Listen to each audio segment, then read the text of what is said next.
best believe, right? Best believe if City don't sign Kane, they have someone else lined up. I'm just joining the conversation I see in the chat right now. If City does not get Kane, they already have their plan B. That's Man City. And if Tottenham don't want to budge, if they don't want to take the money and the player, I think the plan B might actually end up working out to be the better option. And we are live. It's your boy Dominic Rich coming back with another one. And this would be the second to last group stage, a live stream where we have action from Group D. How's everybody feeling? And I do apologize for the delayed live stream today. I'm supposed to be live 5:45 or earlier, but I had some things doing, so I had to push it back, man. You guys understand? You gotta understand. Life happens. Life happens. So the most important thing is that I'm here and I'm showing up, even though I'm a little late, but I apologize. And listen. What I want to say, you guys are the best. You guys are the best because I checked the live stream before 5:45 and there were people already in here talking. And then I came back when I rescheduled it for 6:45 and came back and saw the same people in there, some of the same people. And now I'm here, 7:30, where I pushed it back one last time. And you guys are in here. You guys are the real deal. You guys are the real deal. And I also promised not to wear the same stuff twice. The hat, yeah, but different tops every day. I may wear this again, but I'm just saying, during the group stages, I didn't want to wear the same thing twice. So I'm coming in, as Trilla says, with the nice Havatskan jersey. And this jersey is so special. It is so special. Look. It doesn't have that Havatskan badge you see on the player's jersey. It has this one, and this is what most of the local fans wear. This came all the way from Croatia. Someone sent me this. I used to get a lot of mail from Croatia, not anymore, but still good with a lot of peeps over from Croatia. Made a lot of good friends, and still have a few good friends from Croatia on the channel. And if it wasn't for Croatia, Group D would have been the lamest group. Apart from the Patrick Schick halfway mark goal, Group D would have been so lame. If Croatia and Scotland would have drawn their games today, it would have been like, oh my God, what a group, right? Because if you're dependent on England for entertainment, you're not going to get it. You're not going to get it. You're definitely not going to get it. Yes, big up to the boy Adam Sambo. You see what I'm saying? But look, what I want to say, I think AD said that he celebrated his birthday today as well. And is it Jersey Boy's birthday today? Big up to Jersey Boy. Birthday boy 22. Jersey Boy, happy birthday to you, man. I hope you live to see many, many, many, many more. Nice to see you around these chicken pots. You know what I'm saying? Oh, man. Look, let us talk. Big up to the boy Danny A, who says, I really thought Scotland would have won since they had a good game against England, but they disappointed. Exactly my thoughts, man. Dom, you need a top-notch striker. Yeah, Man City. We do need, yeah, they want to hold down Kane. But guys, look, we're not going to delay. We're warming up the engines. Shouting out everybody in here right about now. 68 State, Aviator F22. Nice to see all of you guys up in here right about now. Lennox Croy, or Qua, however you say your name. But big up to you, Julian. Sterling Pound back on form. Yeah. Sterling's looking good. Sterling's saving England, it seems. See what I'm saying?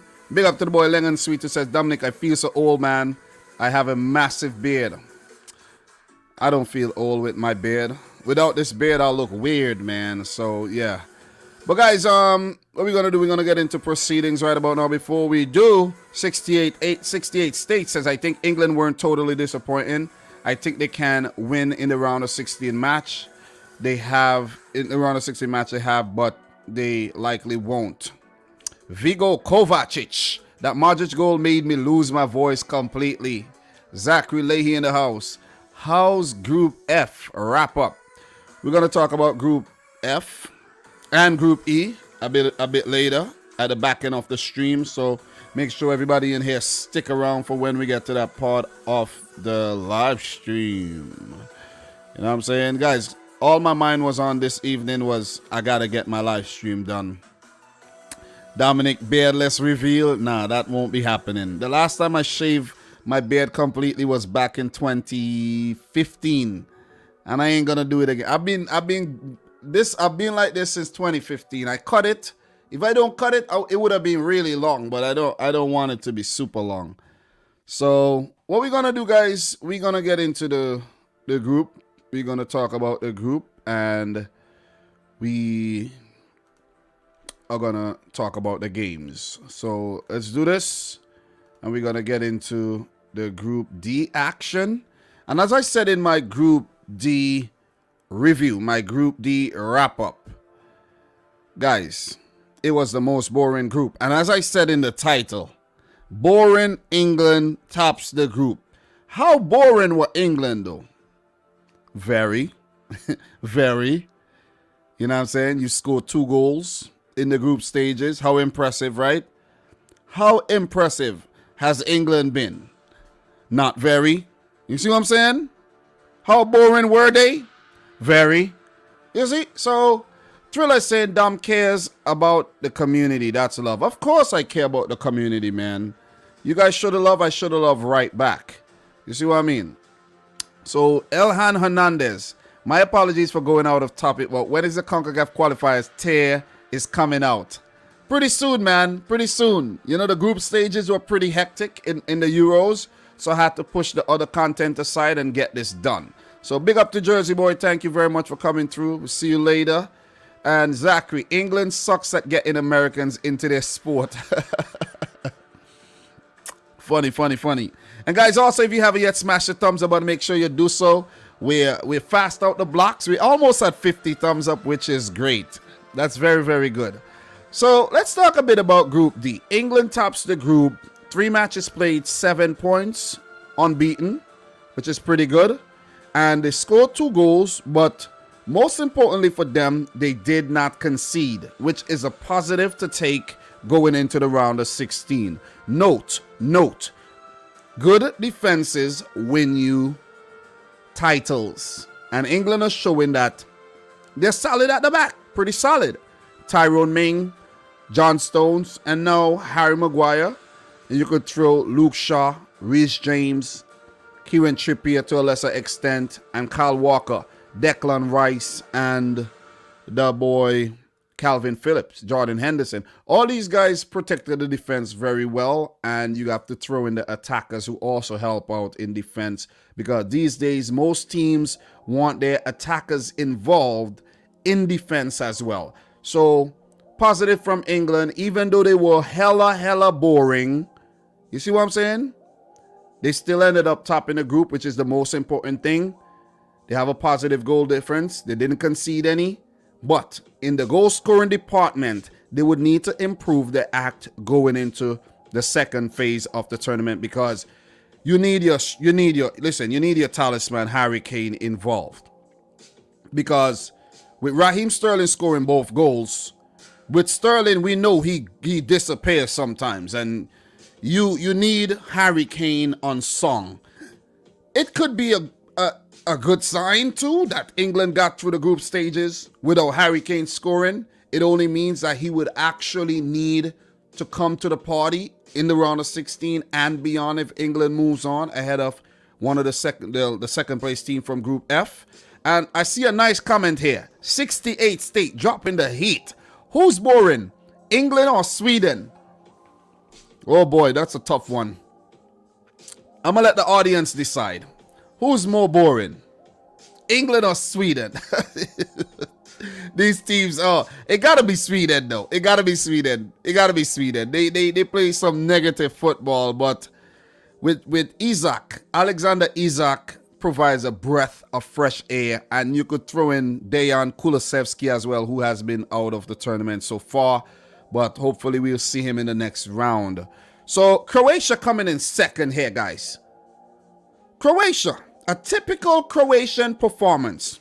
1 win, 1 draw, 1 L, scored the most goals in the group, and did concede 3. Goal difference of +1. They picked up 4 points. They went from being last in the group, basically. I think they were last in the group. Ahead Scotland. Yeah, I think they were last in the group.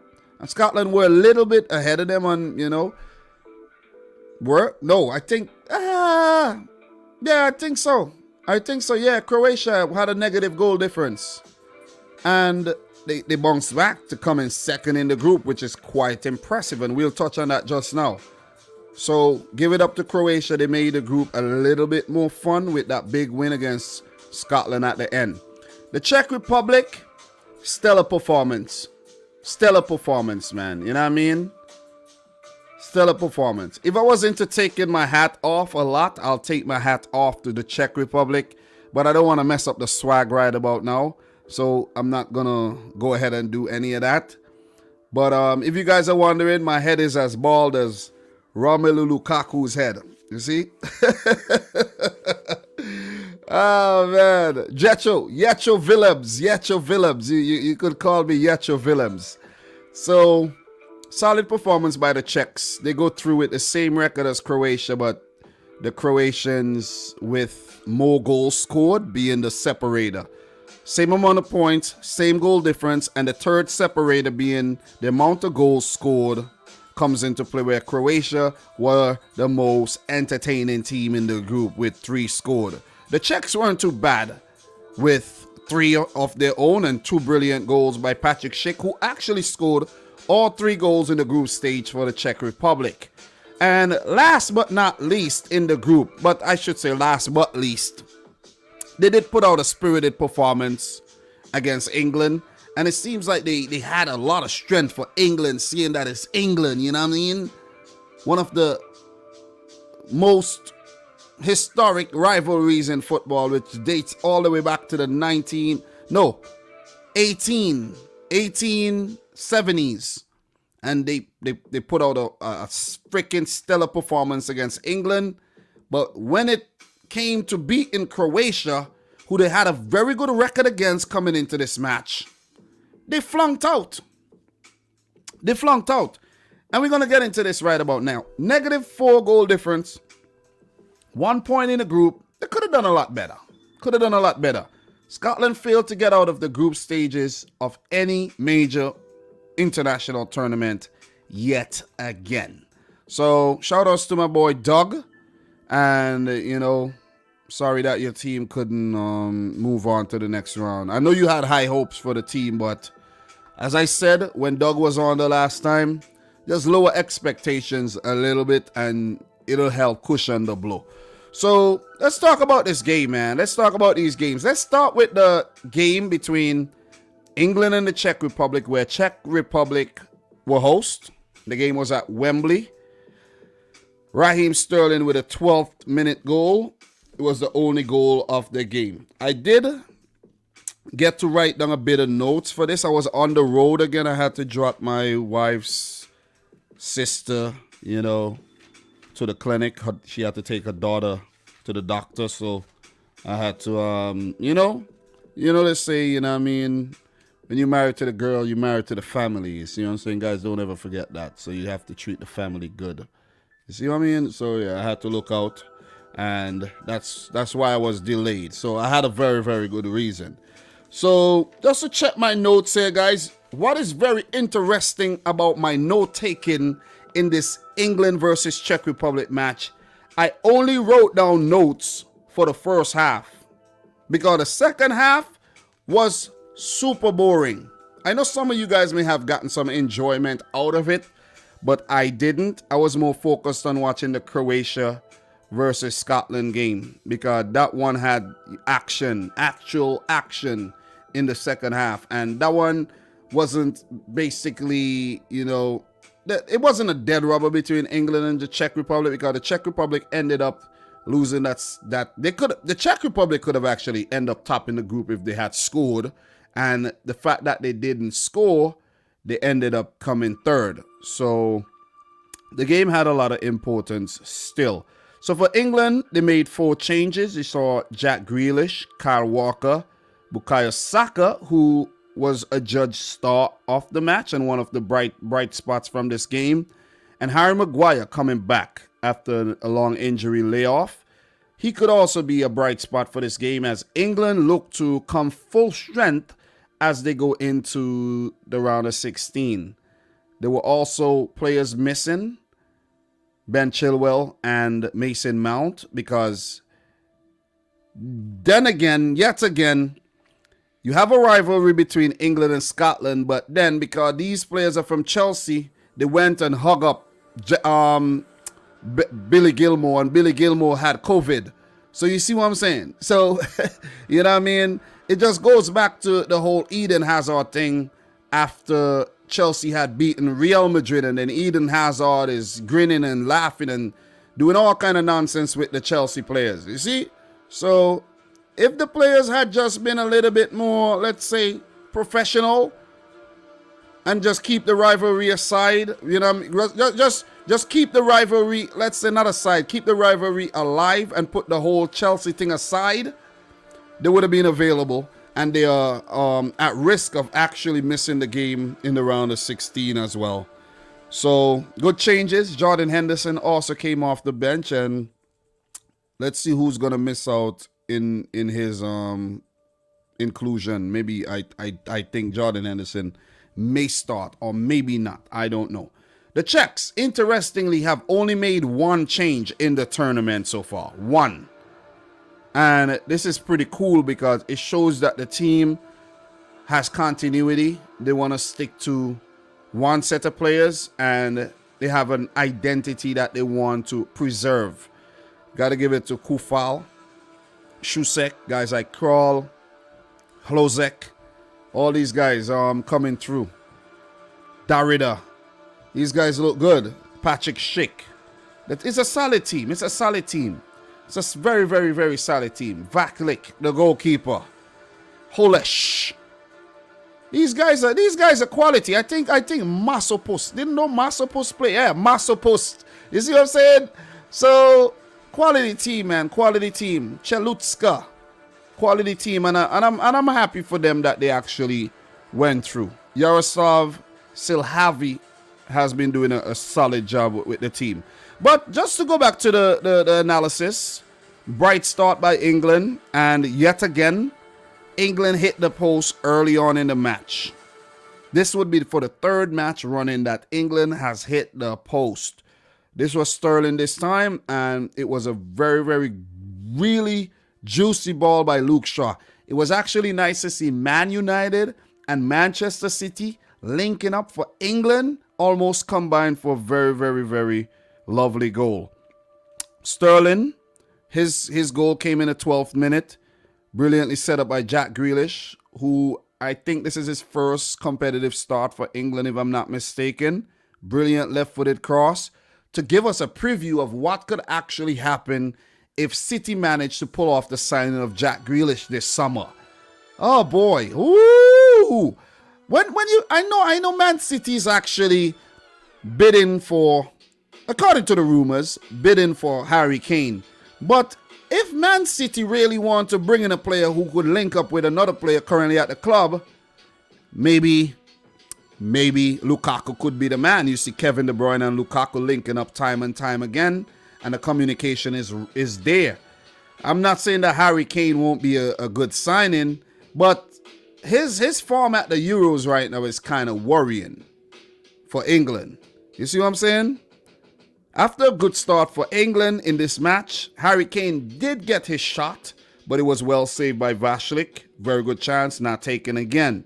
So very frustrating time at Euro 2020 for Harry Kane thus far, but England would hope he comes good in the next round, because this is poor from a striker who won the Golden Boot last season in the Premier League.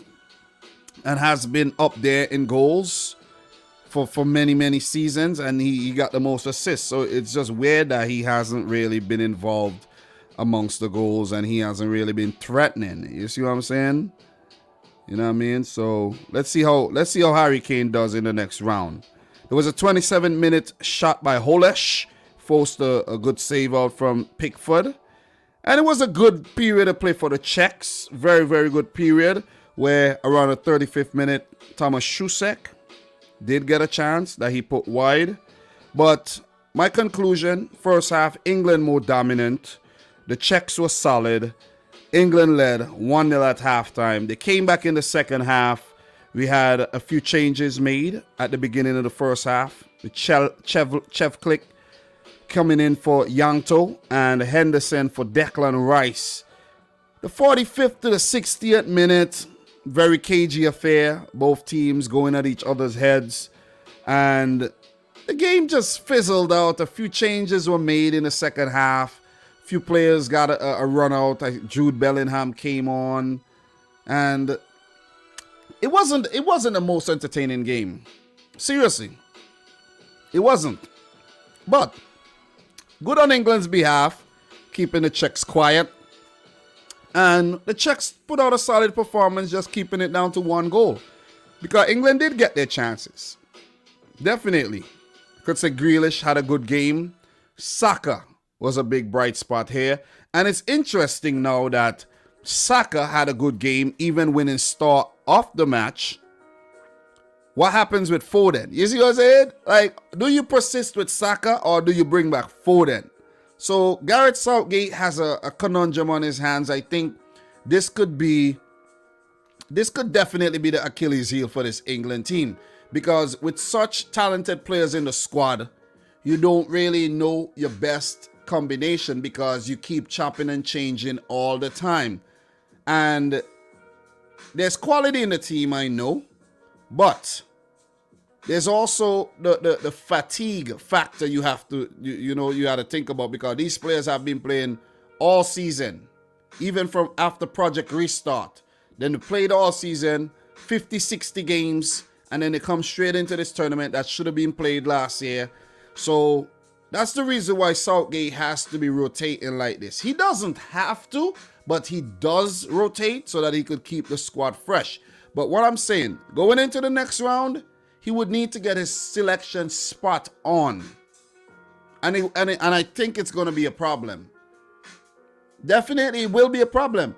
Because do you go with Declan Rice and Phillips, who has been solid? Or do you switch things up and go with Jordan Henderson? In the back, do you still go with Harry Maguire alongside John Stones? Or do you bring back Tyrone Mings, who did a great job? You see what I'm saying? At right back, do you stick with Kyle Walker or you bring back Reece James? Left back, do you stay with Luke Shaw or you bring in Trippier? You're not going to factor in Chilwell. And then there's the Mount situation. If England goes further, does Mason Mount get back into the team? So, and then there's Rashford, and there's Southgate. I think Southgate, he could screw this up. He definitely can. What we got here in terms of comments, we got Lennon Sweet saying, Dominic, problem is Phil Foden plays on the right wing for England, whereas Pep at Man City plays him on the left wing. That's true. But as a player, you gotta be versatile. You gotta be able to adapt.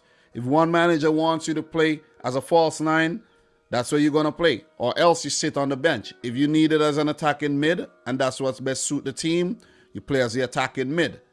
If you want to play on the left or right, is whatever suits the team, because there's competition for places. So the manager is not going to be like, okay, Foden, start for me at right wing. And Foden be like, nah, Gaffer, I want to play at left wing. He said, okay, no problem. Such and such come in. You come in and you do the thing. And then Phil Foden misses out because he doesn't feel comfortable playing at right wing. You see? So you got to take the chances. And you got to take the opportunity when they present themselves. So, big up to Thriller. Big Arsenal fan who's asking, Dom, thoughts on Saka's performance today? Does he deserve to remain in the starting 11? And that's where I'm getting at. That is where I'm getting at. Do you stick with Saka or do you bring back Phil Foden. You see what I mean? So, to answer your question, this one is tough. Obviously, Phil Foden seems like he's higher up the pecking order than Bukayo Saka. But then Phil Foden did not win star of the match. But you saw how good he played in the 2 matches, right? And for Saka, he has momentum going into the next round. It is tough. It is tough. For me, I will stick with Foden simply because he is the first choice and that he didn't do anything wrong. Like, he didn't put a foot wrong. I think it could be a situation where Southgate uses Foden for 60 minutes and then use Saka for the other 30. You see what I'm saying?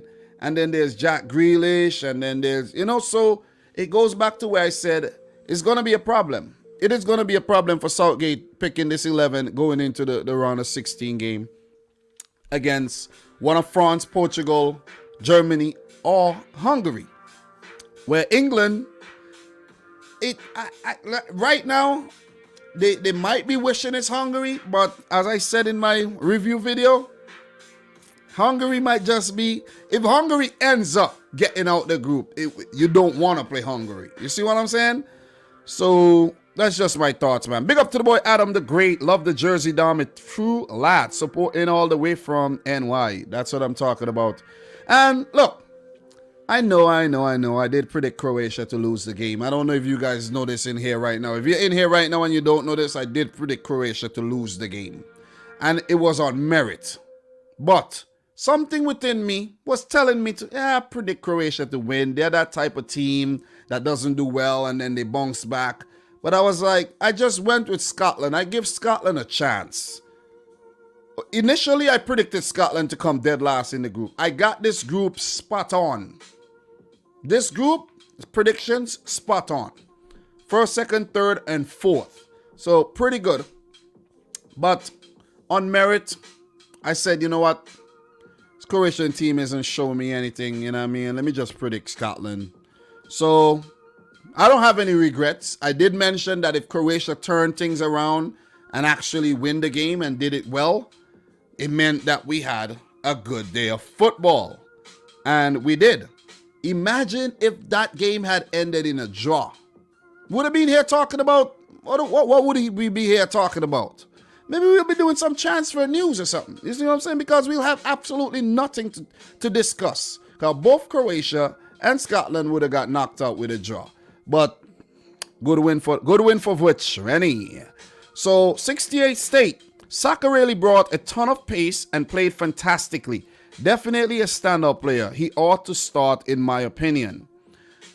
And that's where I get at. That's where I'm getting at. It's you start Saka, he doesn't play well. People say you should have started Foden. You see? You start Foden, Foden doesn't do anything. Why you didn't start Saka? Look at how good he was in the last game. So that's why I said Southgate got a problem. He got a problem. He got a serious problem. You know what I'm saying? He got a serious problem. Like, oh man, So let's see how it goes. So let's get back to the analysis. Just want to hit you guys with some stats right about now from that game. Czech Republic with 7 shots, 1 on target. They had 44% of the ball, 411 passes with a 78% pass accuracy. They committed 10 fouls. It was a solid performance. They outshot England. England only had 5 shots, 3 on target. They had 56% of the ball, 526 passes with an 84% pass accuracy, 11 fouls. So, very physical affair. And I think the Czechs matched England very, very closely. And it could have been a 1-1 affair if a little bit more quality was on the end of some of those 7 chances. But as I always say, quality does prevail in the end. And Raheem Sterling with that one moment of quality and a header. Imagine that. Sterling, most likely, probably the shortest player on the field, leaps ahead above everyone and puts it in the back of the net. Brilliant ball by Jack Grealish. Listen, Grealish, you do deserve to be playing for a club that's actually winning things these days. I know Villa used to win things, but not anymore. Do not waste your career. You know, let me stop. Do not be like Harry Kane. You see what I'm saying? If I'm Kane right now, I'm putting in a request. I'm officially putting in the request. I'm not playing for Tottenham no more. Thank you very much. Good. I have a great legacy here. Let me go. Y'all can't even figure out who you want to manage the team next year and you want to keep me. Let me go. Free me. Thank God. Thank you very much. You see what I'm saying? Big up to the boy Raz, who says, I'm not convinced by England. Only levels attack they face was Croatia. Yeah, they're yet to be really tested, right? So the defense didn't concede a single goal. But let's see how they fare in the next round. I got to hit you guys with some up to stats. With my boy Up to Joe at. Up to Joe. You're being summoned right about now. Come through, Uncle Joe. All right, so what we got here? We got some up to stats for you. We got some up to stats for your head tops. Okay, let me see if I find anything good here. All right, some pre-match up to stats. All right, pre-match up to stats for you, baby. Let's do this. Pre-match up to stats. 57. Gareth Southgate tonight takes charge of his 57th match as England manager, not only surpassing Roy Hodgson 56, but equaling the number of caps he earned as a player. He is the only person to both play and manage 50 plus times for the Three Lions. Waistcoat, or some may say Three Kittens. Let us move on. But for the Englishman's sake, they would want to be the Three Lions and not the Three Kittens. Up to Joe hits us with another one. 19 years, 290 days. Bukayo Saka is set to become just the second Arsenal teenager to start for England at a major tournament after Alex Oxlade-Chamberlain, 18 years, 301 days, who started against France at Euro 2012. Damn, seems like ages ago. That's like 9 years ago. And Ox is still very young, but not very prominent in the side. All right, let us move on with some more up to stats for the English game. 2. Raheem Sterling is only the second player to score each of England's first 2 goals at a Euros tournament after Alan Shearer in 1996, with all 4 goals among the 2 players coming at Wembley. Silenced. Raheem Sterling is indeed silencing his critics. People who always have something negative to say about the boy Raheem. What do you got to say now? If it wasn't for Raheem, England would have basically gone home. They're home, but they would have gone to their houses. All the players would have dispersed to their houses. They would have scattered to their houses, and they would have been out the tournament if it wasn't for Raheem, the Dream, Sterling. All right? Put some respect on the boy name. Put some respect on there. Blood Clate boy name. Yeah, he's from Jamaica, guys. Yeah, he is from Jamaica. So, look, what we got here. 83rd minute. Thomas Peckhart's shot in the 83rd minute was the first attempt of goal of the second half. Since 1980, this is the longest wait for a shot at goal in the second half of a Euros match. Insipid. I told you, listen, I told you guys I had absolutely nothing written down for the second half of this game. Absolutely nothing. Not a goddamn thing. Nothing. Nothing. Because the second half was so boring, man. The second half was super boring. Big up to the boy Arnav Gupta in the house, who says he is so disrespected. Completely agree with you, Dom. Big up to everybody in the house here right about now, man. We got N. Adam Williamson saying, get off Sterling's nuts. I don't know if you're talking to me, but I'm a Man City fan, so Sterling is my player. Okay? I have all the right to criticize him and praise him. So maybe you're talking about the people who's on his nuts, okay? But guys, if you're in here and you haven't yet smashed your thumbs up button, make sure you hit it. Let's get the stream up to 100 likes. We got over 200 people in here right about now. That's a good sight to see. So make sure you like the video. So, yeah. All right. So let's get back to the up to stats right now. And we have 3. Let me click this right here. You could see beautiful picture of Gareth Southgate commending Bukayo Saka for the stellar job he did in the game. And what a breakout year for Bukayo Saka. Coming out of obscurity for Arsenal, who were struggling. And they say, hey man, Saka, come up from the youth team. You're too good for those boys. And he was Arsenal's best player last season by far. And Saka is the one who deserves the big contract, not Aubameyang. Okay? Not Aubameyang. He deserves a raise. So, people over at Arsenal, if you're listening, give the boy Saka a raise, or else you're going to lose him. 3. England have topped their group at a European Championship for only the 3rd time, also in 1996 and 2012. With just 2 goals scored, they are the lowest scoring side to ever finish of a group, finish top of a group at a Euros tournament. Economical. You see, I told you they were boring. I told you this. I wasn't making this thing up. They wasn't boring. Listen, they weren't entertaining at all. Very boring. You see what I'm saying? Very, very boring team to watch play, man. Especially when Harry Kane is not putting them in the back of the net and celebrating. Big up to the boy Saka, man. Oh, man. Looking so handsome with that star in your hand. I think the star adds a bit more handsomeness too.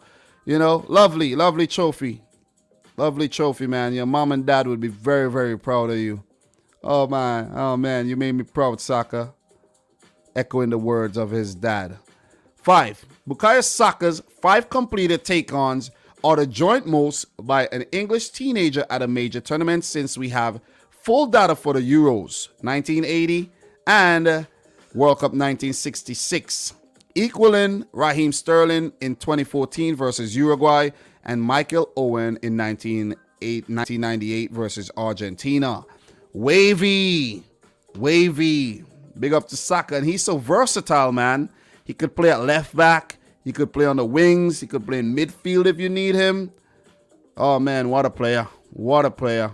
And as I said, Arsenal, you better do everything you can before you end up losing this player to a team that's willing to offer him millions and upon millions per season. Okay, any more?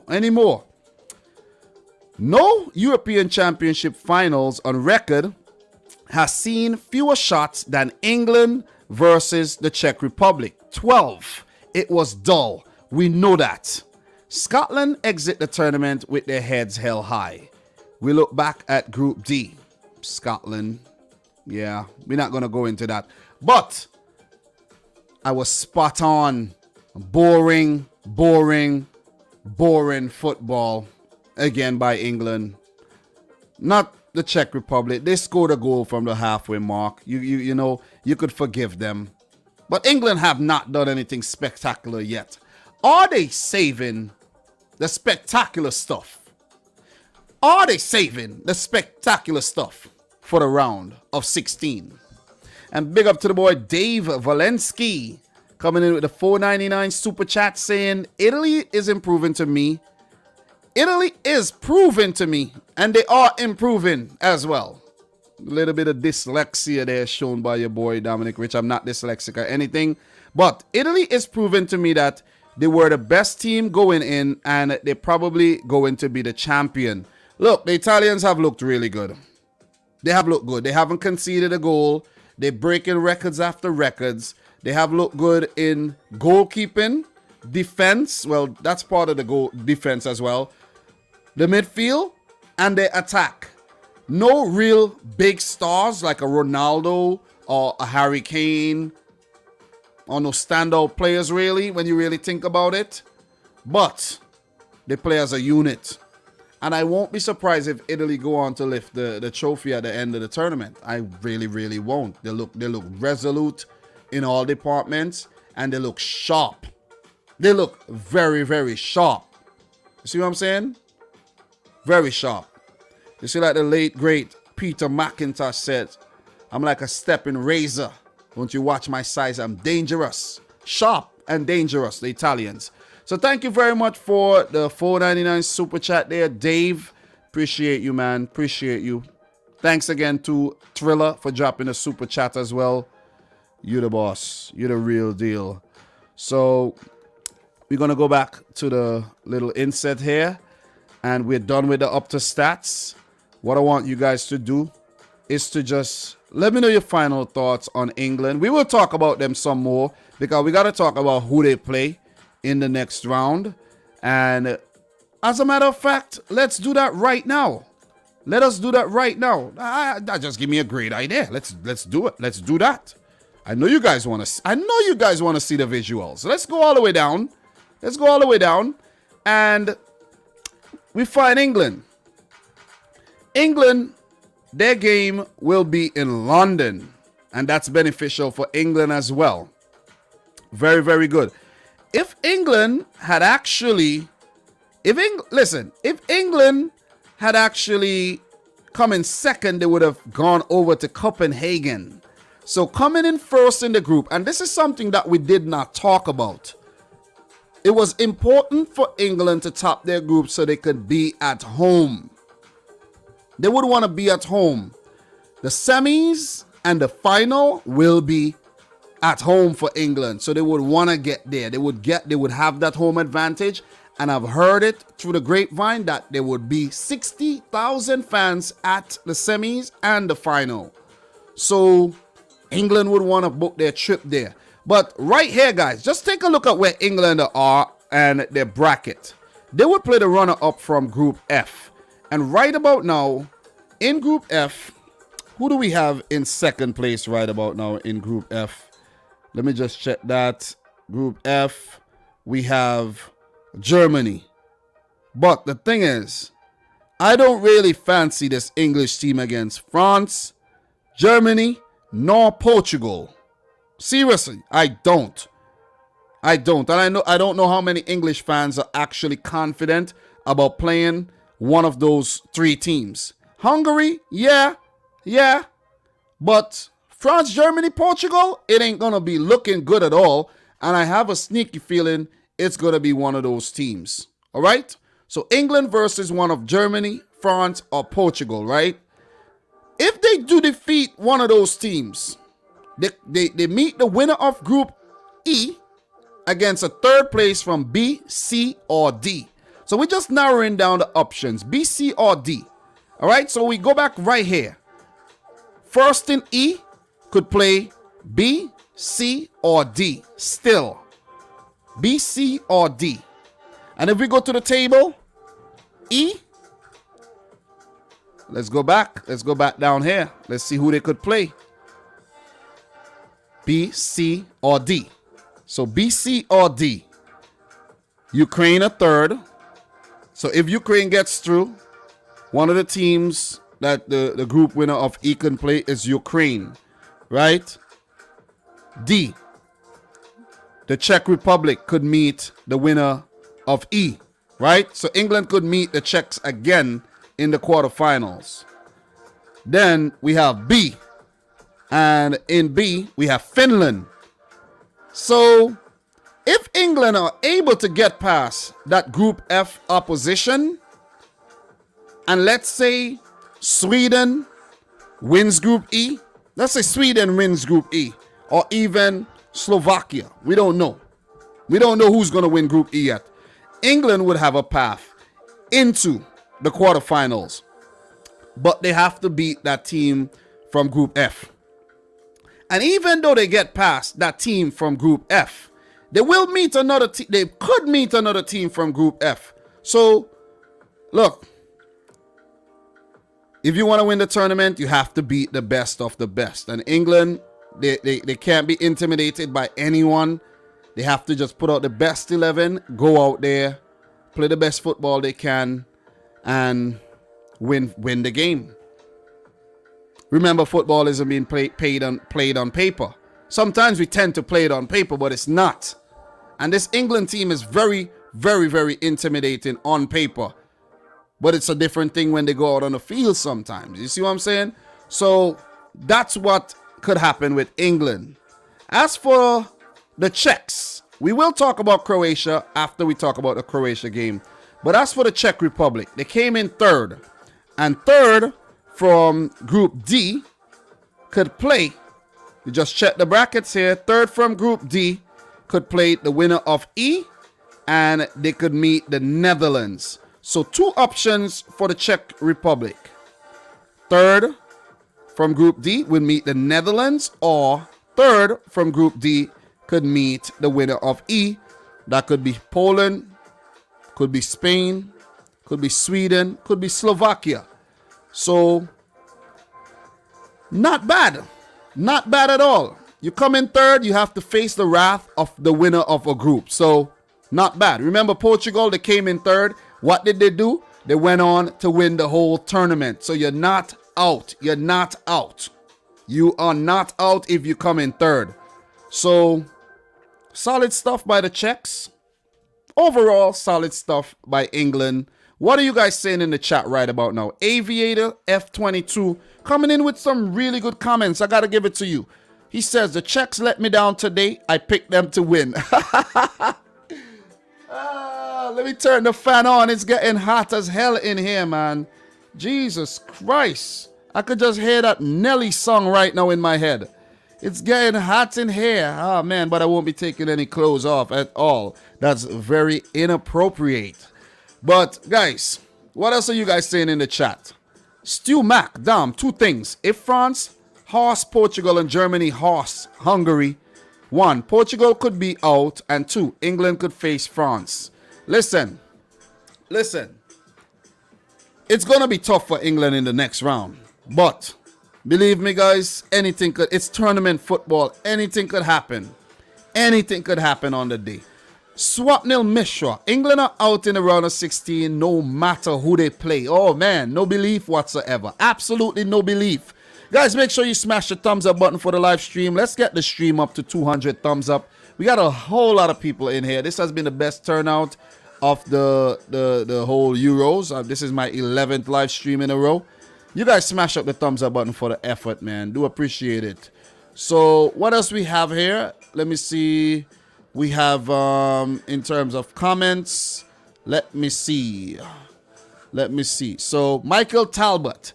England team is too young, and as an English fan, that is a weird thing to say. Ooh, the thing about England, right? When you look back at that squad that had Gerrard, Lampard, you had Beckham, Scholes, Owen, Rio Ferdinand, and you had all these talented players in one team, and then they still couldn't win the Euros. Oh my God, like, what do we expect from England? Seriously, it's about damn time, England. Win something. Win something, man. 1966, God damn it. Win something. The Czech Republic have very good history as well in the Euros, so let us not forget that. Let us not forget that. So, guys, what we're going to do right now, we're going to move into the next match, the next Group D match, and let's talk a bit about Croatia versus Scotland. Croatia managed to come in second in the group, leapfrogging the Czech Republic with an impressive 3-1 victory over the Scots. And this game was played in Glasgow, and Croatia previously did not have a good record against Scotland. Scotland had a better head-to-head.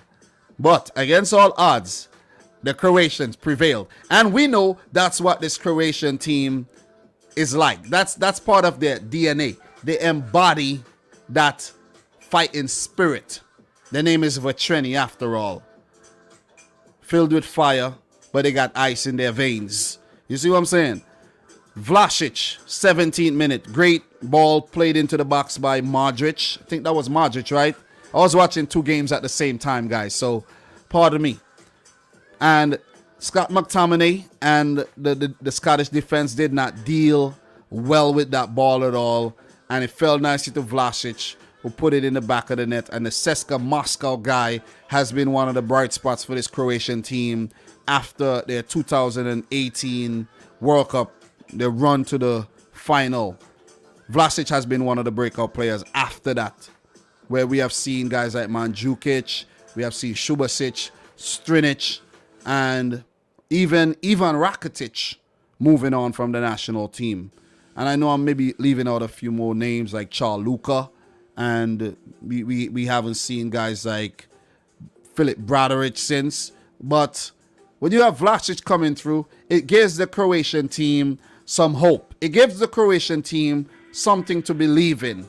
And another name you could throw in there is Josip Brekalo, who did not start the game, but Brekalo is a very talented, very talented youngster.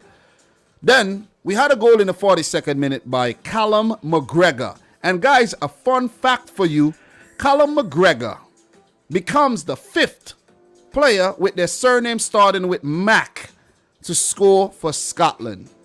All 5 goals they have scored at European Championships have been scored by players with the name Mac.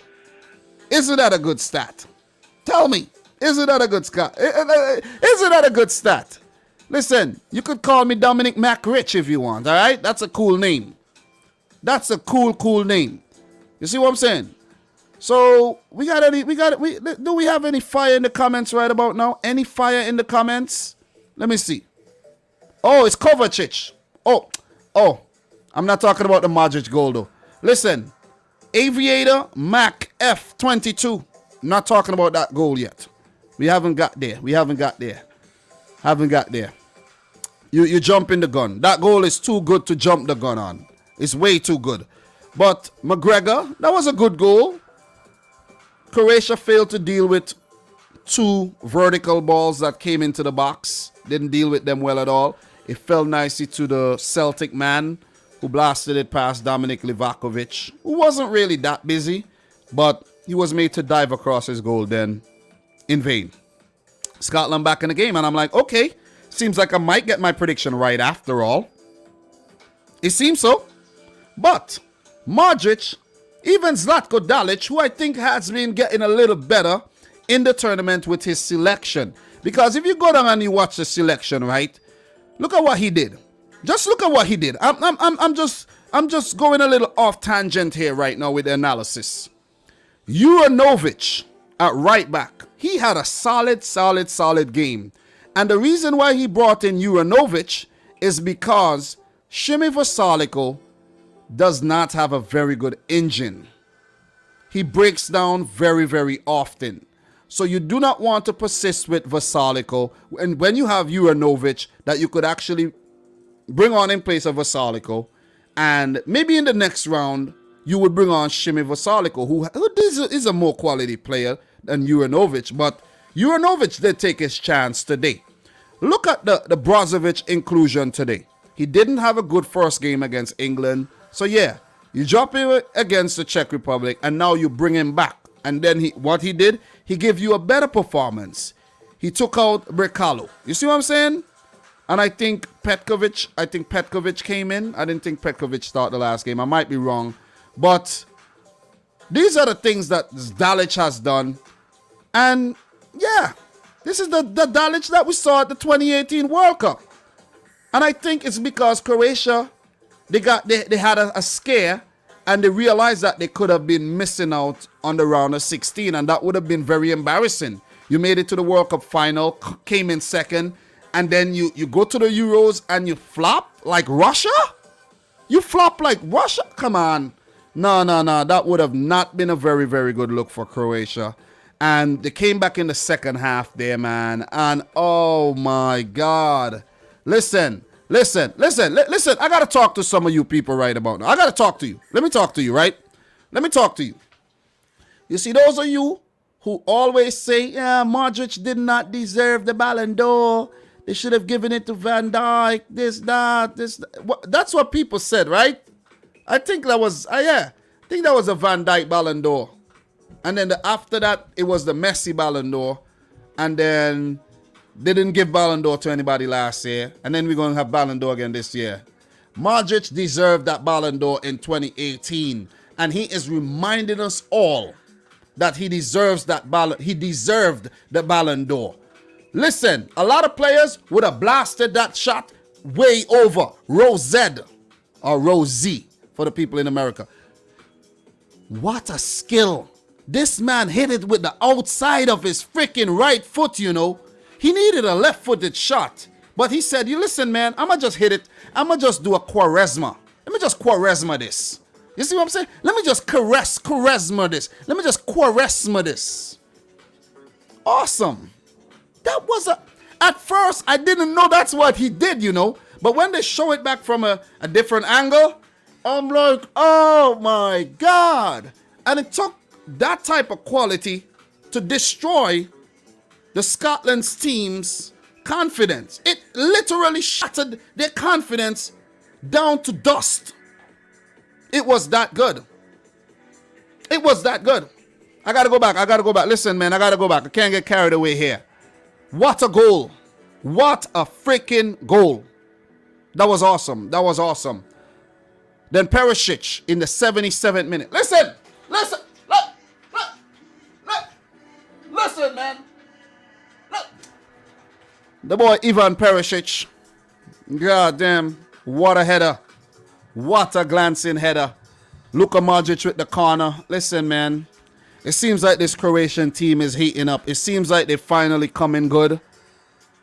I felt kind of shitty, to be honest. I felt really shitty.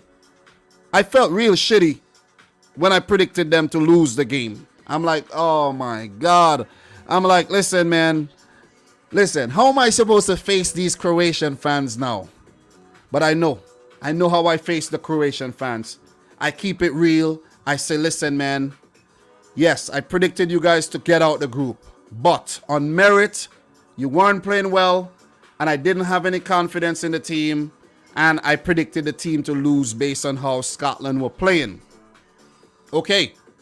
Scotland didn't show up. Croatia did. And we know when Croatia show up, Croatia are hard to beat. We know when Croatia show up, they're Steven Seagal. They're hard to kill. And if you never saw that movie, go check it out. And listen, man, this team is going to be a problem in the next round. I think they're clicking. They're clicking. They're clicking right now. You see like how you guys clicked on this video and came through?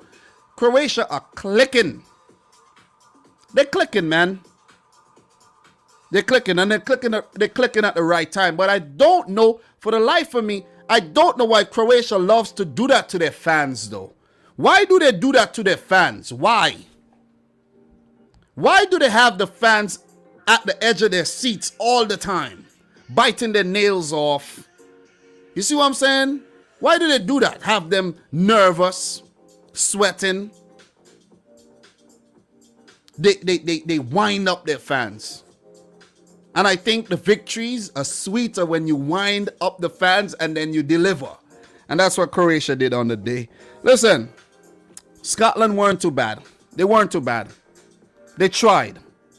It was a solid first half, but up until the 34th minute, Croatia had 68% of the ball. They were dominating. They led. They were dominating. Scotland came in, got a goal against the runner play, and they got back in the game. But as I said, in the second half, that was a different Croatian team we saw. Totally different Croatian team. They came out, they started creating some chances, unlucky not to score. Remember that whole mix-up with the goalkeeper Marshall and Josko Vardiel? They almost scored. They were threatening. And hence the reason why they came and scored that goal in the 62nd and 77th minute, because they were threatening. The problem for Scotland here, let me tell you the problem for Scotland. If you guys don't know the problem for Scotland, they lack the quality in the final third. They do. They only scored one goal at the tournament. Che Adams didn't score. Lyndon Dykes didn't score, and he had a whole lot of opportunities. Robertson looked good. John McGinn looked good. Stuart Armstrong looked good. Kieran Tierney looked good. But these guys are not goal scorers. Scott McTominay, he does pop up and score, but he's not really in the team for that. You see what I'm saying? He is not. So I think that's what the Scottish team lacked. Quality in the final third. Very, very gritty team. but they're just lacking that deadly striker, man. And I think Croatia falls into the same situation too, where they lack that informed striker who's going to put the ball in the back of the net. But when they have all these dynamic midfielders and wingers like Perisic, Modric, Vlasic, Abrikalo, they'll be all right. They'll be all right. You see, they need Rebic to come to the party. They need Kramaric to come to the party. If these players come to the party, this Croatian team would be very difficult to beat in the next round. Bruno Petkovic has to come to the party. And one player that I think Croatia can unlock, and I haven't seen him yet, and I don't know why.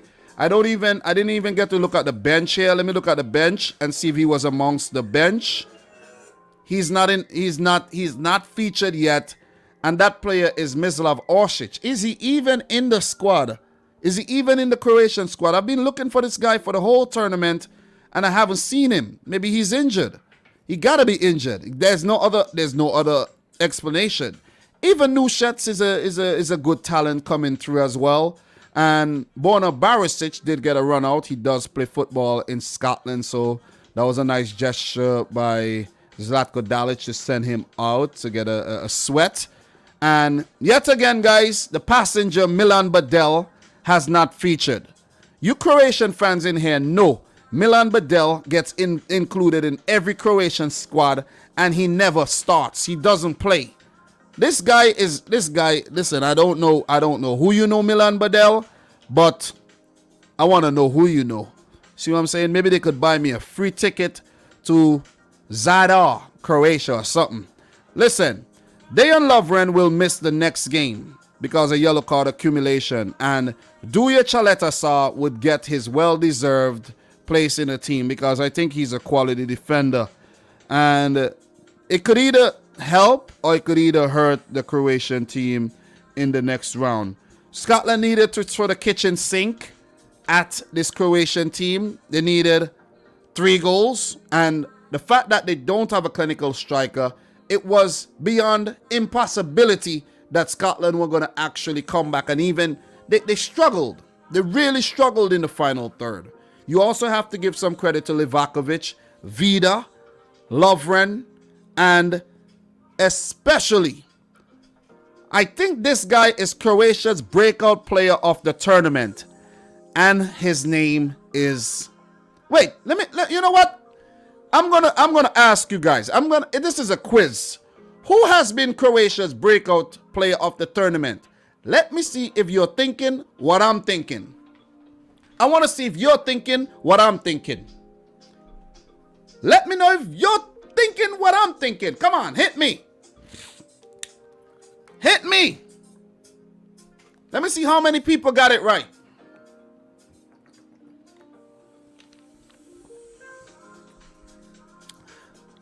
Let me see what you guys are saying. Big up to the boy Adam the Great. Yashko Vardial for me. We have Radonic Jobats. Vardial, World Soccer Channel. Vardial. Everyone saying Vardial. That's who I'm thinking. Yashko Vardial. I think he's still only 19. What a player. Let's click on his profile right now. Yashko Vardial. Yashko Vardial, man. And this is a very good thing. This is good for Croatian football. You know, a lot of times people say, no one's coming through. There's no one coming through. The man's 19. Dinamo Zagreb, 19. You got to big up Dinamo Zagreb as well, because their discovery and their nurturing of these talented players from Croatia and in the Croatian league, they don't get enough credit. They just keep churning them out. They just keep churning them out year after year after year after year. And you gotta give it to them.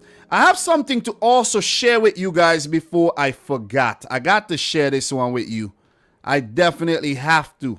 And it's about Luka Modric, right? I'm going to hit you with this one right about now. This one, I think a lot of you guys would find this one funny, right? Look at this one. Look at this, right? Luka Modric. The youngest player to score for Croatia in the Euros. This was in Euro 2008. Take a look at Modric. That was 2008, you know. That was 08. And he has now become the oldest player to score for Croatia in the Euros. Take a look at this. What have you noticed? The man looked the same. I think Luka Modric, I honestly think Luka Modric is a vampire. He got to be a vampire or something.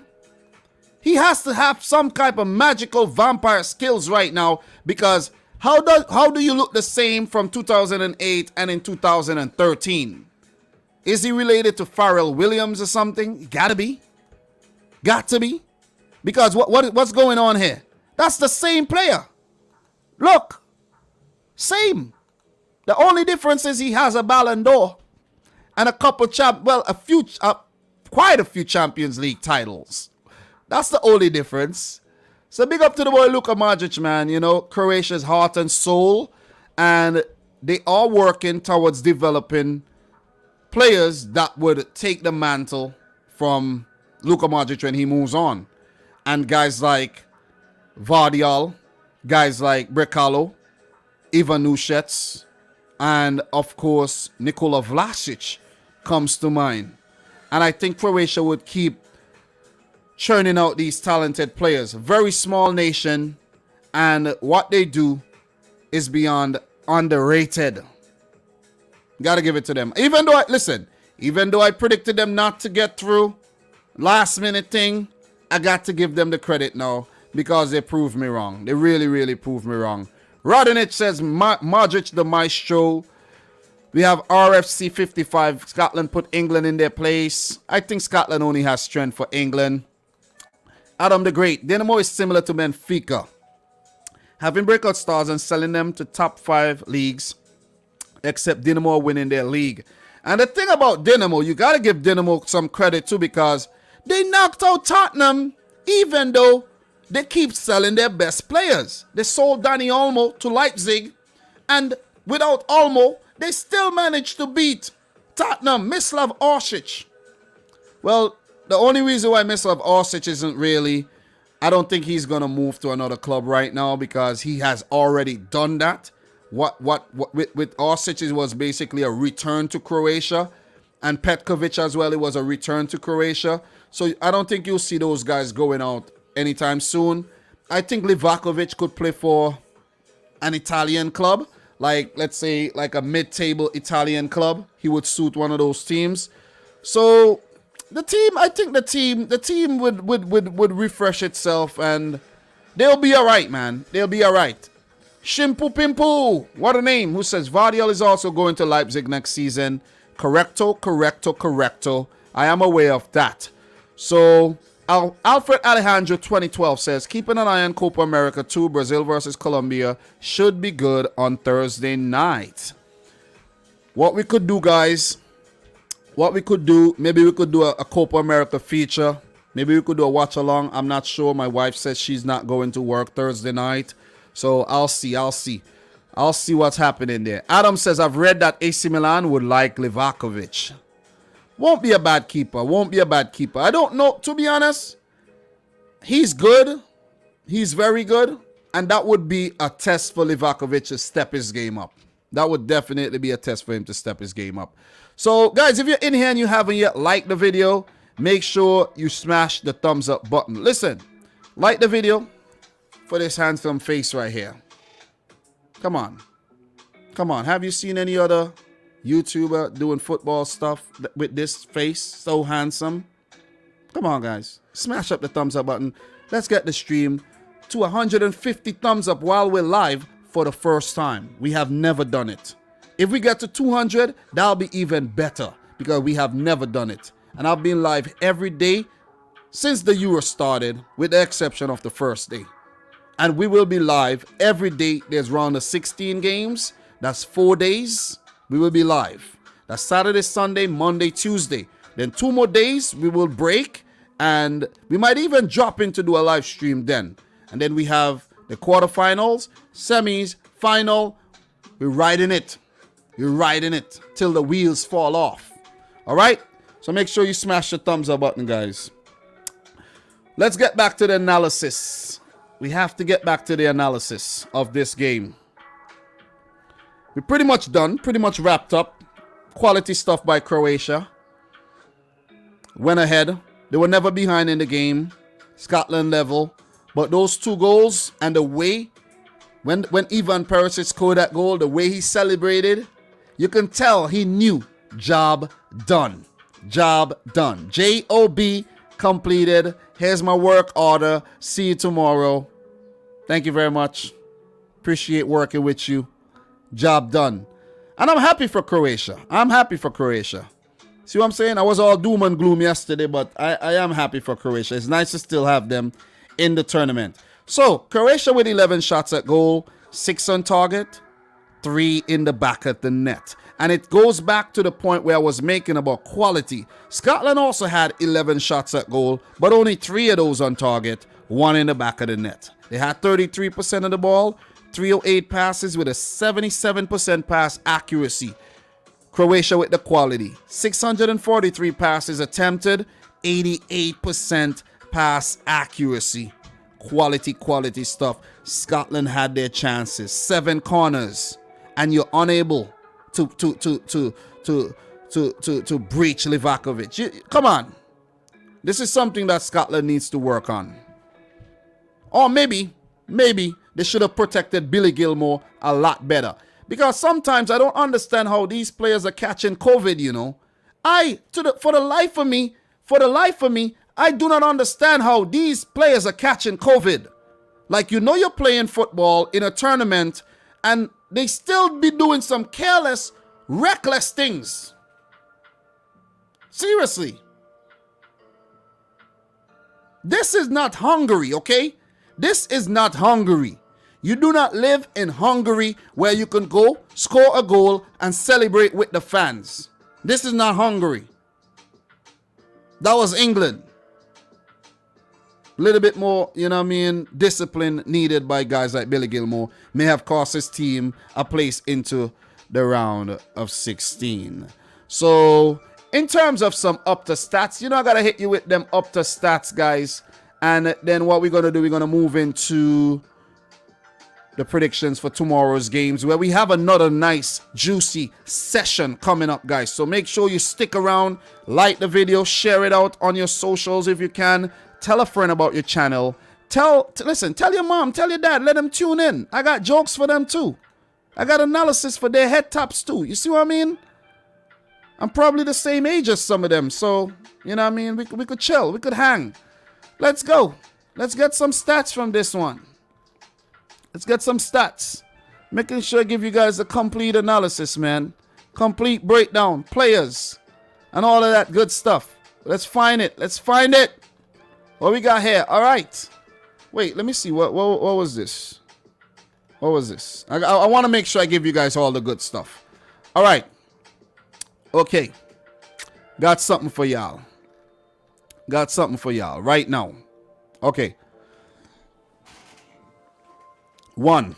Scotland have only lost one of their 9 matches. Their last 9 matches at Hampden Park. Winning 5, drawing 3. Though it was on match day 1 versus the Czech Republic. See, that's the last game they lost. It's crazy, right? They last suffered back-to-back defeats there in September 2019 against Russia and Belgium. Occasion. Yeah, and that's what Croatia did. They defy the odds. Scotland are very good at Hampden Park. It's very difficult to beat them at home. But the Czech Republic did it. And Croatia did it. So hats off. Hats off to those 2 nations. Great achievement. Because the Scottish fans were very bullish on their chances, you know. Very, very. There's some talent in that Scottish team. A lot of players are playing in the Premier League. There is some talent. But it goes back to what I was saying to Doug, my guest who I had on after the Czech Republic loss. They lack those quality players. When you have players on the team that I never heard about, and I'm a guy that follows the English league, and when you have guys on the team I never heard about that's playing for Motherwell and Kilmarnock and Hibernian and these clubs, you're going to struggle. Believe me, And no disrespect to the Scottish League, but you're going to struggle. You're going to struggle. 1. I got some more stats for you. 1. Callum McGregor is the first Scottish player to score at the Euros since June 18th, 1996. And remember I told you about the MAC names. When Ali McCoist scored against Switzerland, Scotland had gone 46 shots without scoring in the competition. Level. That was a big goal scored by Celtic's very own Callum McGregor. We recognize Andy Robertson. We recognize Kieran Tierney. We recognize John McGinn. But not many people recognize McGregor and Lyndon Dykes. You see what I'm saying? So I think the team lacked the quality needed to get through a very tough group. So a stat that I just shared with you, 35 years, 286 days. And for your information, guys, Luka Modric is just a year older than I am, okay? Just a year. Look, I look very young, right? Oh my God. I look 25. I'm telling you. I look 25. You see what I'm saying? So, Luka Modric is now both the youngest at 22 years old, both the oldest and now the youngest to score at the Euros for Croatia. I don't even need to read this out. That's the facts. That's the facts. And I think that's it. I think that's it for the... okay, we got more. 11.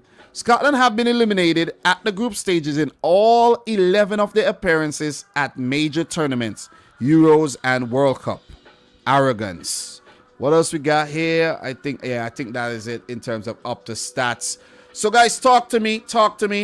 This would be the time where I hit the comment section and I see what you guys are actually saying before we look at who Croatia could play in the next round, and we look at Scotland's chances of making it to the next tournament. I'm just kidding. They out. They would now enjoy a little vacation before the new season starts in August. Adam the Great. Wait. Nima Rafizadeh. Man, I thought Dom was a middle schooler this whole time. Oh, man, don't do that to me, bro. I got 3 kids. I'm married. I got a wife. I own this freaking very house I'm in. I own it, me. I ain't no, guys, I'm up there, man. I'm up there. So... what else we got? Big up to Adam the Great, who says, Dom, what do you think? How far will Croatia go? I personally think quarterfinal max. We share the same sentiments. Quarterfinals. And what? Let me see if we have any more fire comments. Yeah, listen, man. You guys just listen. You guys be dropping some fire comments, you know. And you know what? It seems like this flame is eternal, man. I've been doing this with this. Maybe I changed it, but I think it's this. I've been doing this for a long time, you know, for months, and it still has a flame every time I click. Listen, you guys dropping some fire comments right about now, you know what I mean? And I hope you enjoy the fire music in the background of this live stream as well. All right, don't want to burn it out. But what else we got here, man? Come on, talk to me. We have Cristiano Mike is saying Portugal would win, of course, with a Cristiano avatar with the name Cristiano. Of course. Radinic Drobats is saying Dalic should have put Ante Budimir instead of Petkovic. Budimir has lots of experience and skill and is playing very good for Osasuna in La Liga. I think he should have at least I think Budimir got a run out in one of the games. Budimir did get a run out. But it was too much of a big game to put in Budimir. You don't want to put that pressure on the striker. And he's not experienced at international level. You don't want to do that. You really don't want to do that. So what else we have here in terms of comments? You guys are dropping some real good comments, man. So Mr. Divya Loha is saying only migrants from other countries contribute to the success of England in sports. Cricket, football, athletics. The man's dropping some facts. Oh my God. He dropping the facts right about now. Listen, you dropping the facts. Oh, man. And when I say you're dropping the facts, I don't mean you actually communicating via a telecommunication line or anything. I mean you're dropping truth. Okay? All right, thanks. Just want to make that clear. So what we're going to do, guys, we're going to hit you with the brackets, and we're going to see who Croatia could play in the next round. Let me hit you with that. Let's go back over here, and let me hit you with that. Let's go. Let us go. We still have a lot to talk about. All right? Let's go down. Let's scroll. Keep scrolling. You know the 10 commandments were written on scrolls. So what I'm doing right now, man, oh man, religious. Let's go. Religiously live for the 11th day in a row as well. Look, what we got here. These teams have booked themselves a place into the round of 16 already. All these teams, qualified teams, Italy, Belgium, Netherlands, England, France, Sweden, the Czech Republic, Switzerland, Austria, Denmark, Wales, and Croatia. Yeah, I left them last because I'm going to talk about them right about now. So, look, who does Croatia play? Croatia, second in Group D, will play the runner-up from Group E. And Group E has, for Group E, Sweden, Slovakia, Spain, and Poland. They could meet one of those teams. And what I'm going to do for you guys, I'm going to go as far as letting you know Croatia's record against said teams that they could meet in the round of 16. Because I'm nice like that. You see what I'm saying? I got the info. I got the info for your head tops. You're here for value. You're here for entertainment. And I'm going to give it to you. Croatia versus Spain. We got to find that one. Croatia versus Spain. Let me see where I could get these games a bit quicker. Croatia versus Spain. All right, I found their record versus Spain, right? Croatia has played 8 games against Spain. They have 3 wins, 1 draw, and 4 losses. In terms of their recent record against Spain, they met in the 18-19 Nations League, where they won at home 3-2. That was a remarkable match. I did cover that game. You could check the channel. That game is right on the channel. So if you guys are here right now and you're thinking that I'm bandwagoning the Croatian, just check the channel. You would see all the criteria is there. I've done the prerequisites already. Listen to me. Listen. If there's anybody who's qualified to talk about this Croatian team on YouTube, it's me. Okay? Okay, let's go back. Thank you very much. That's 6-0. That 6-0 still haunts the Croatian fans. That's got to be in the back of their minds. And when Croatia play at home against the teams, they play a lot better. The previous game, Euro 16, they did meet Spain as well in the group. And they beat Spain 2-1. So this Croatian team would fancy themselves beating Spain. Their record isn't that bad. 3 wins, a draw. They haven't lost 50% of their games against Spain. So I think Croatia would fancy themselves against a Spain team going through a transition right about now. And they would say, hey man, I think we could tackle Spain. In terms of their record against Sweden, guys, it's even better. 6 matches, 4 wins for Croatia, 2 wins for Sweden. The last time they met was in the Nations League, the last edition of the Nations League, where Croatia yet again won at home but lost on the road.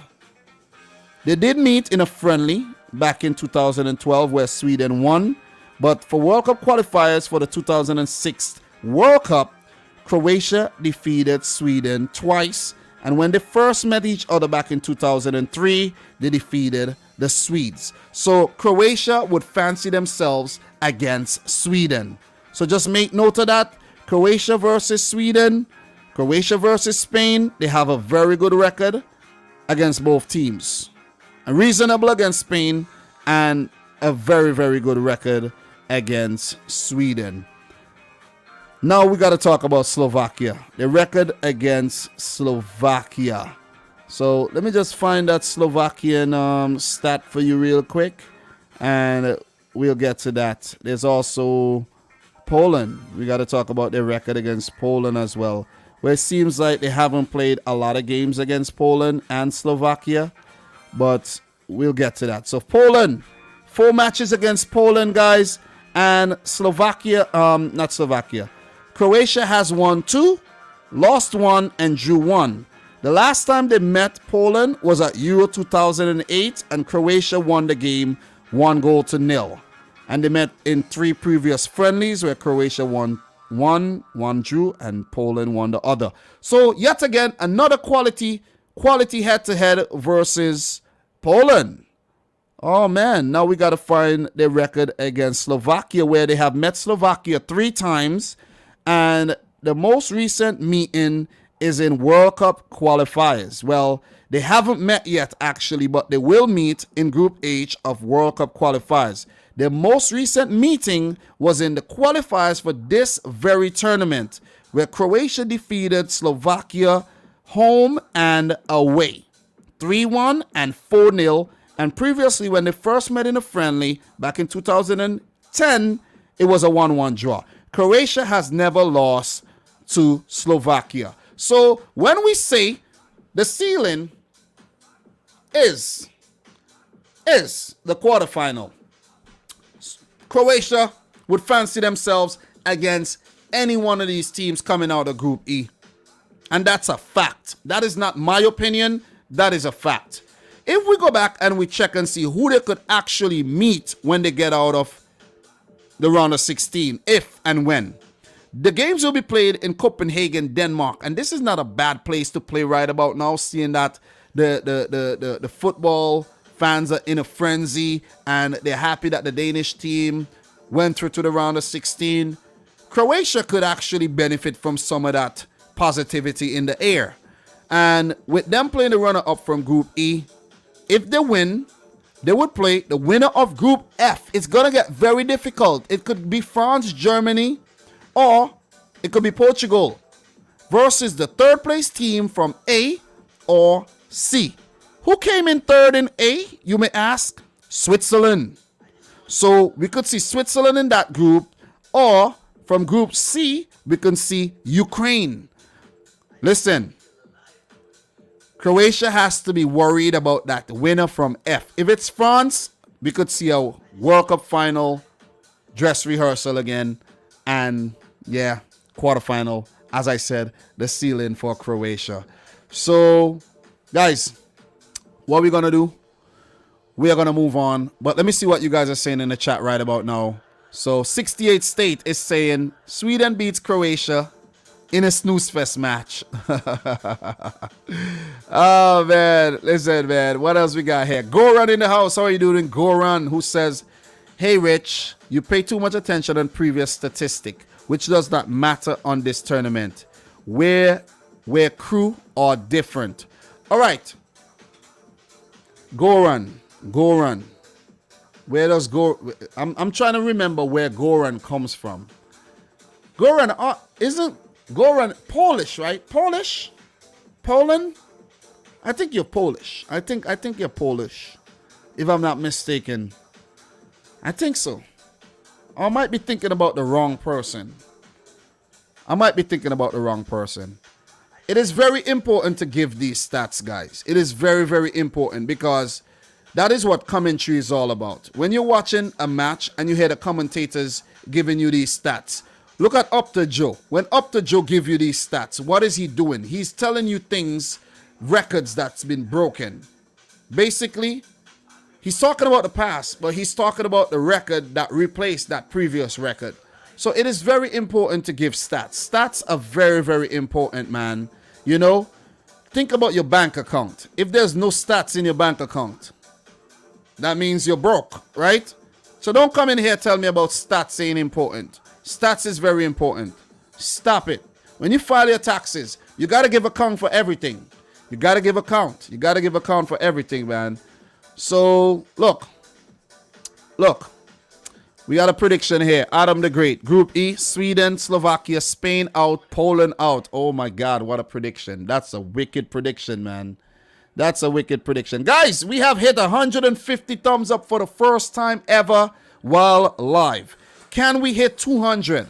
Can we hit 200? Swapnil Mishra is saying Spain needs to fix their 11 to win. They haven't played to their potential yet.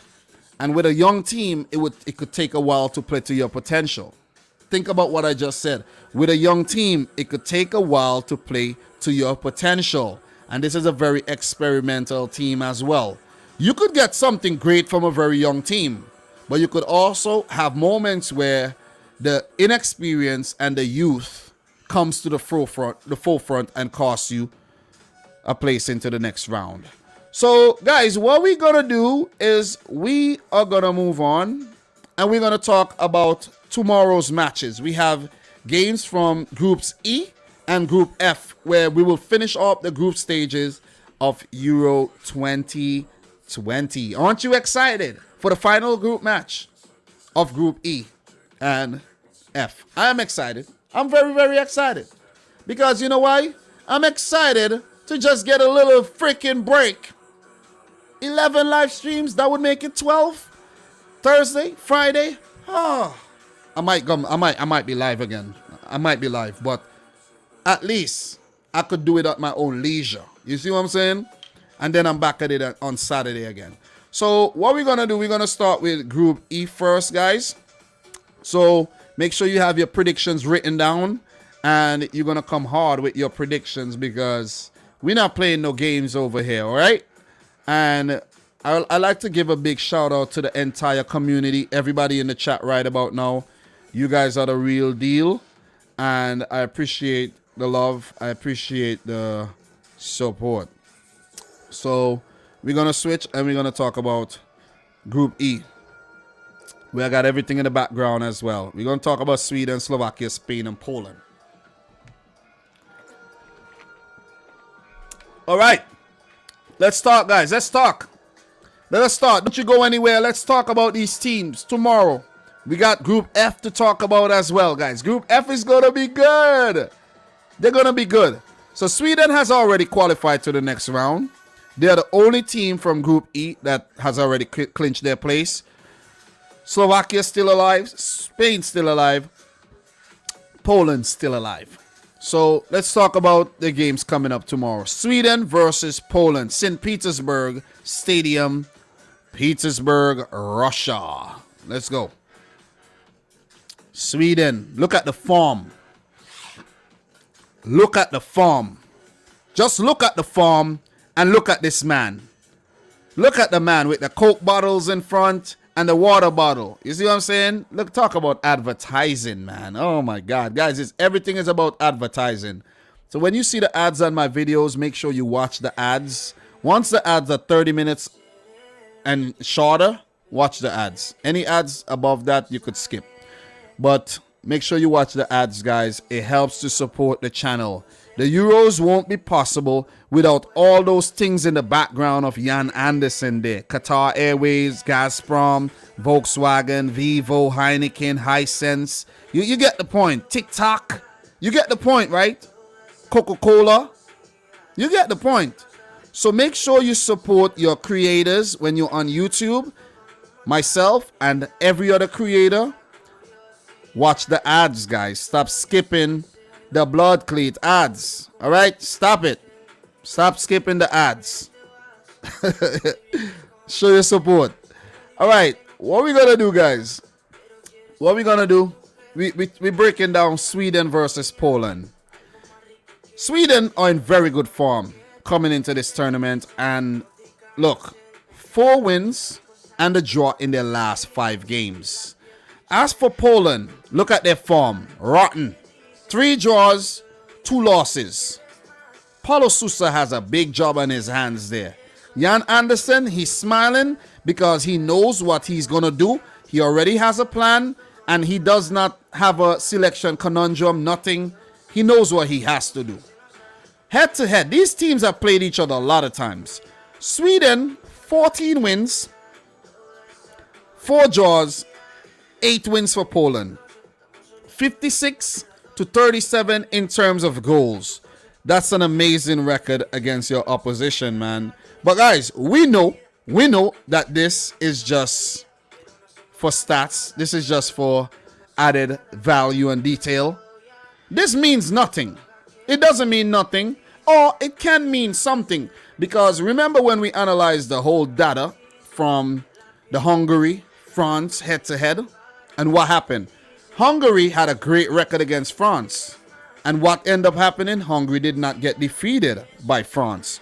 So when there's people in the chat who says things like these things doesn't matter, it matters. It matters. It matters big time. This, more than anything, matters. It matters. Also, you know, you got to go on the day and play the football, but this means a lot. And I don't like when people discount the whole importance of the stats and the history, the head-to-head. You guys need to know these things. You got to know these things. So, Sweden versus Poland, just to give you some added information, the last time they met each other was back in 2004. So this one has been a long time coming. Sweden has won the last game, where Poland has only defeated Sweden once in their last 10 matches, dating all the way back to 1989. Who are you going to put your money on here, guys? Who are you going to put your money on? A misfiring Polish team who heavily depends on Robert Lewandowski for their goals, who depend on Robert Lewandowski for their creativity? Or are you going to back a Sweden team where everybody helps out and they work as a unit? Who do you have your money on here? Who do you have your money on? Please tell me. Please tell me. I'm not saying Poland can't go out there and put out a really good performance and have an individual performance from Robert Lewandowski or maybe someone else. What was that name? What was the name of that young player, man? That new player, the new Lewandowski they got there. Kozlowski, I think his name is. What's his name? His name is Let me get his name for you. Frank. Wait, what's his name? He's a youngster, man. Kozlowski, yeah, Kasper Kozlowski. He's only 17 years old, and he's very highly rated. But Poland would need guys like Zielinski to step up, Matthias Klick to step up. I am not 100% sure if anybody is going to miss this game on yellow card, but we could also look down here. The referee would be Michael Oliver. I think he's a solid ref. I think he's one of the best refs from England. So let's see how he does. Let's see how he does. So Matthias Klick, quality from Leeds United, he needs to step his game up. He definitely got to step his game up. So you guys could see Alexander Isak has been the breakout star for the Swedish team at this tournament. We have known of Isak, but this is his first time on the big stage. So you got to give it to the young man with Eritrean background. You know what I'm saying? So shout outs to Sweden. They have done well, unbeaten so far at the tournament. Guys, I like the way the Swedish team plays. Very gritty. They're not the most entertaining team when they in their shell, but when they start to explore, and they could get very explosive, especially from what we saw from Alexander Isak. It was just simply amazing. This guy has lit up the tournament for Sweden. I think he has gotten the Swedish fans very, very, very excited and have them bullish on their chances of actually making it far into this tournament. And Jan Andersen also has to be given some credit. I don't think they're going to make any changes. They didn't change their team in the last game, and I doubt they'll change their team unless they want to bring in Kulusevski from the start if he's fit. But I think the Swedish team is going to beat Poland. That's going to be... Listen, Sweden, it won't be a high scorer. This one's going to be Sweden 1, Poland 0. In my opinion, Sweden 1, Poland 0. Let me know your predictions in the chat.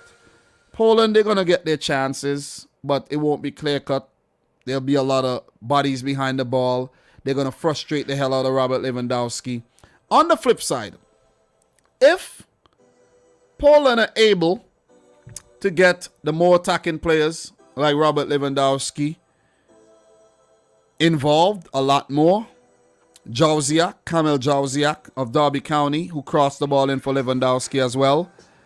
If they're able to get more players involved, maybe we could see Poland pull off a win here. But I see the Swedish team going on to top this group with a win.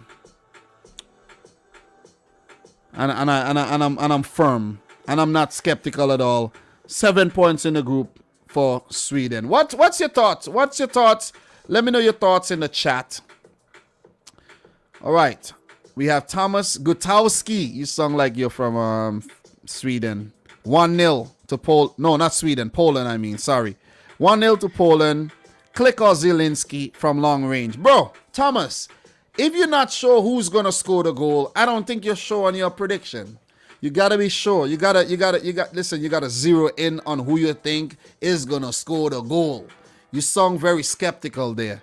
Julian is saying 1-0 to Sweden. Guys, don't get me wrong. We can be getting these. I can be getting these predictions wrong. Like, I do get my predictions wrong. I'm not here thinking I'm the almighty predictor, Domstradamus. No. It's just an opinion piece. And I just think Sweden are going to go on to win this game. And I like talking about Sweden too. I do. Definitely like talking about Sweden. So, what else we got here? So, let me see. Oh, we got a super chat. Sorry there, I didn't see that. Let me get to that. Didn't see that. I see some people are actually saying lagging. Trust me, guys. Stream's not lagging. If you're talking about me, stream's not lagging. Jack of Blades lagging. Julian buffering. MW Choli and again. Lag again. Trust me, guys. Trust me. The stream's not lagging. Anything's lagging, it's on your end. Might be on your end. Or maybe I'm lagging. Am I lagging? Am I really lagging? I might be lagging for real, you know. I might be lagging. Am I lagging, guys? You got to listen to the people. Let me see. I don't really lag like that, so. Give me 1 second. Somebody said there's a super chat. Oh, Adam said, Dom, your stream is lagging. All right. Okay, maybe I need to close some things. Let's close that. Let's close that. How we looking now, guys? How we looking now?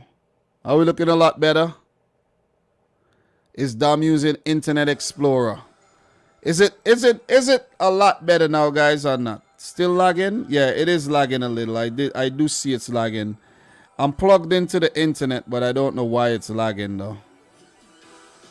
Really don't know why it's lagging. Let me close some things over on the other side.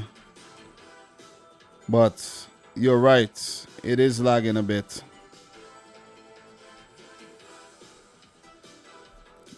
I'm trying to close some things. Guys, also, you could try a lower setting, a lower playback setting to see if that helps.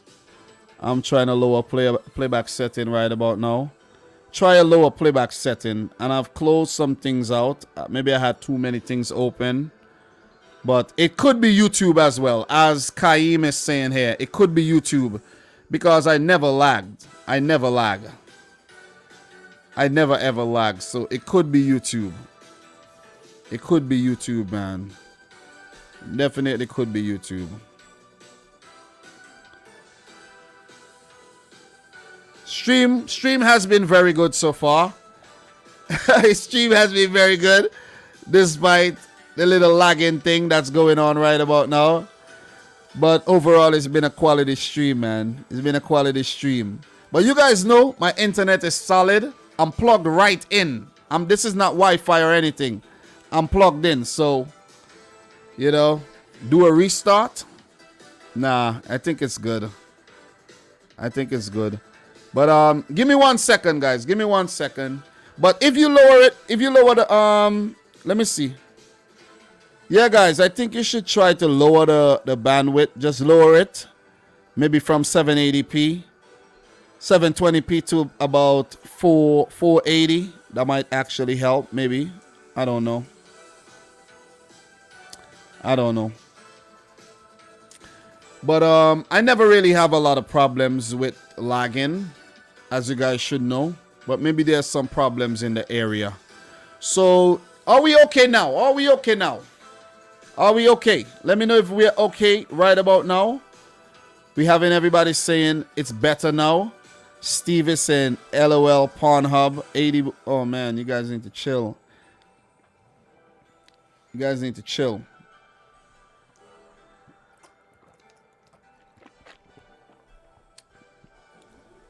Thriller says, Dom, I thought you were on a stalling connection. Can't be lagging. I'm telling you, man. I'm telling you, my connection is really good. It is really good. It is really good. But guys, if it's lagging, let me know. Aviator is saying it's better now, Dom. Thank you very much. Lewandowski doesn't have the setup on the Polish squad, and the Poland are like England. They don't play as a team. No way they're beating Sweden tomorrow. Yeah, I don't see it, man. I don't see it. We have Danny Go saying it's okay to lag, bro. Yeah, it's okay to lag sometimes. But I don't really lag at all. You know what I mean? I don't really lag. Guys know me for my quality. But I don't really be lagging like that, man. You see what I'm saying? All right, so we're good. We could stop worrying about the lagging thing, right? If it does lag again, you guys make sure you let me know. And I should have been looking at the comments. So thank you there very much, Adam the Great, for dropping the super chat, bringing that to my attention. All right, so guys, do me a favor. Drop your predictions again in the chat. Drop your predictions in the chat. I'm predicting Sweden 1, Poland 0. We have a lot of games to go through, so we can't be lagging at all. I closed out some things, and my browser isn't filled with a whole lot of pages open, so that should be good. All right. Hit me. Big up to Adam the Great, man. Have a good night. A good morning, as I should say. And, you know, don't mention 3:15 a.m., bro. Something that's not good, bro. That is not good. That is not good. So, Thriller saying crispy like Soldanza planting chips right now. Thank you very much. MW Choli saying running 720p and have no lag since you closed off some stuff. Thank you very much, guys. Usually, I'm pretty okay in terms of I could have many things open and I'm good, but thank you very much for that information. I couldn't believe I was lagging. That's why I was a bit skeptical. I couldn't believe. I'm gonna put it back in. Yeah, I'm back in 720p and it's good. So appreciate you guys, man. You see, when I tell you guys are the most important thing here. Not me, you know. If I show up here and I'm here by myself, it would make no sense. You guys are the real deal. Big time. You guys are the real deal. Michael Talbot, thank you very much. I know it was late. I know it was very, very late. Oh, it's lagging again. Julian said it's lagging again.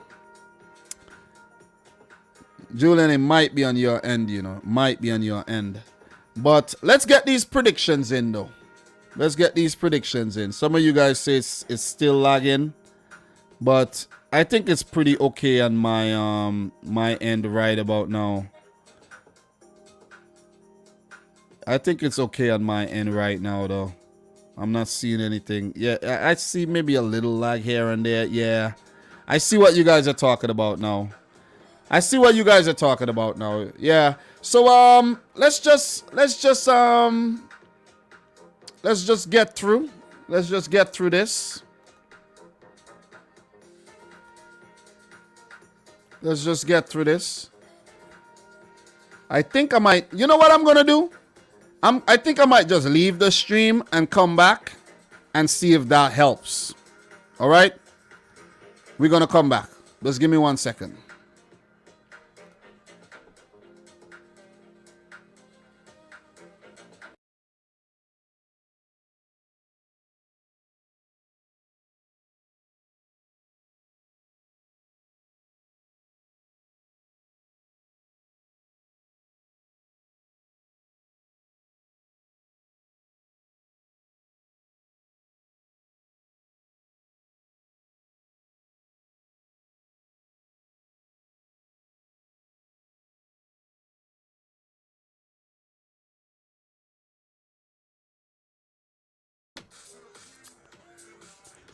All right, guys, back. I just had to leave the stream and come back. Let me know if we're lagging still. Talk to me. Are we still lagging? Let me know if we're still lagging. Talk to me. Big up to AD744. AD, you said it's your birthday, right? Happy birthday to AD744, man. Big up to AD. You're the boss. You're the real deal. And happy birthday to you. So it's still lagging? Nah, this ain't possible.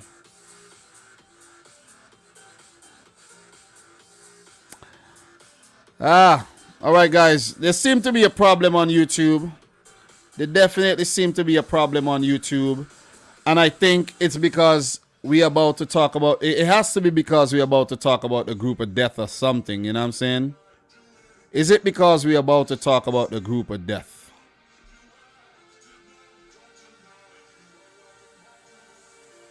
Is it?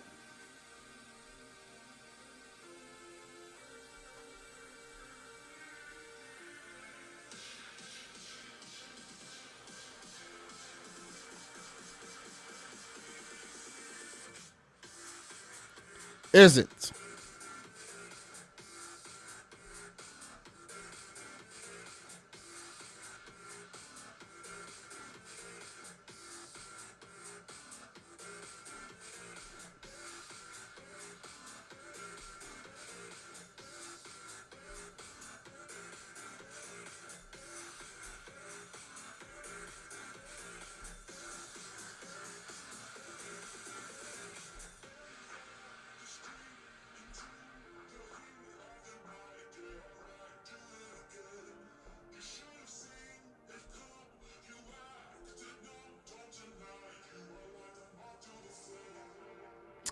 All right.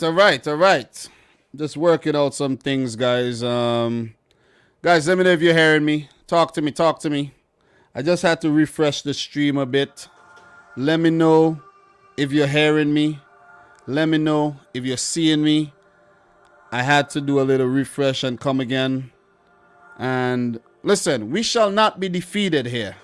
We are not going to be defeated. We have been doing too many live streams to get nervous and panic or anything. We shall not be moved by no lagging or any kind of connection problems. We got to finish off what we started here. Okay? We got to finish off what we started. We have to. Let us go. Is it because we're about to talk about the group of death while all this is happening, you know? It is because so. But let us go back and let's talk about Slovakia, Spain. Look at the form coming in. Spain, not impressive, but they're not losing. Last 5 games, they have 2 wins, 3 draws. And as for Slovakia, 1 loss, 2 wins, 2 draws. Not bad either. In terms of head-to-head, 1 win for Slovakia ever against Spain, 1 draw, and 4 losses. This would be tough. This would be very, very tough for the Slovakian team. But they have definitely shown us that they have some quality here in this group. With that win against Poland, they did lose to Sweden, but they have shown us that they have quality in their team.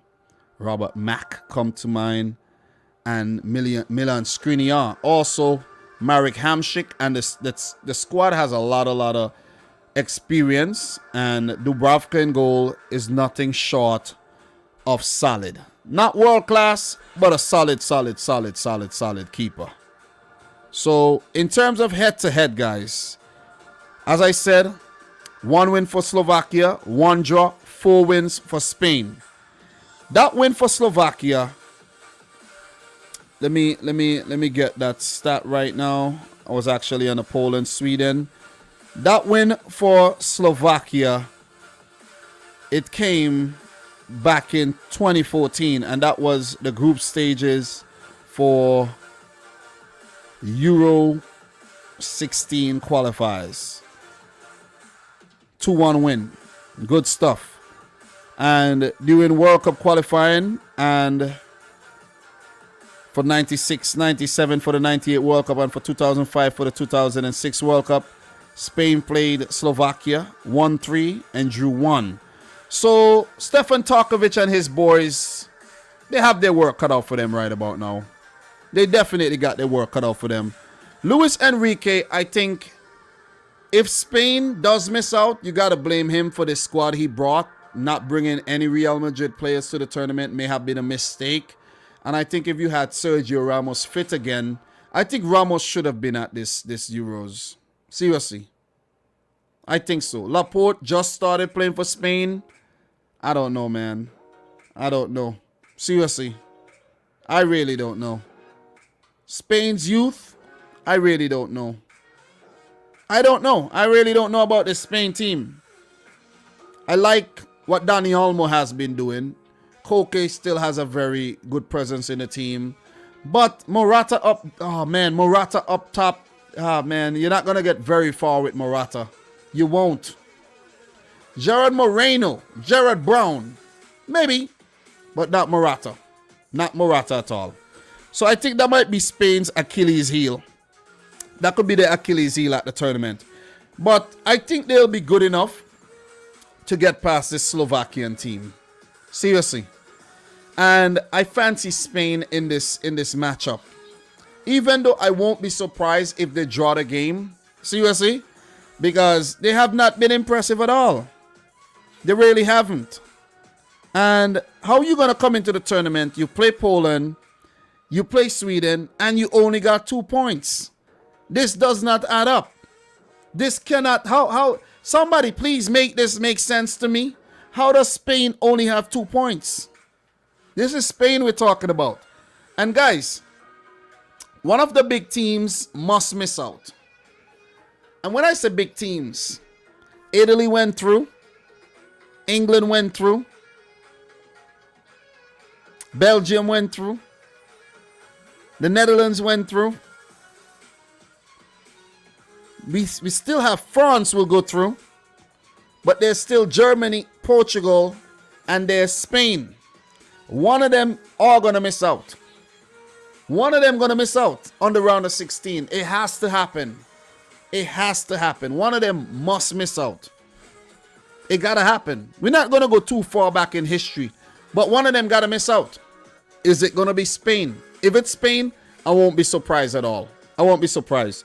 But I got to give this Spain team a little bit of respect. They still have some quality in their team.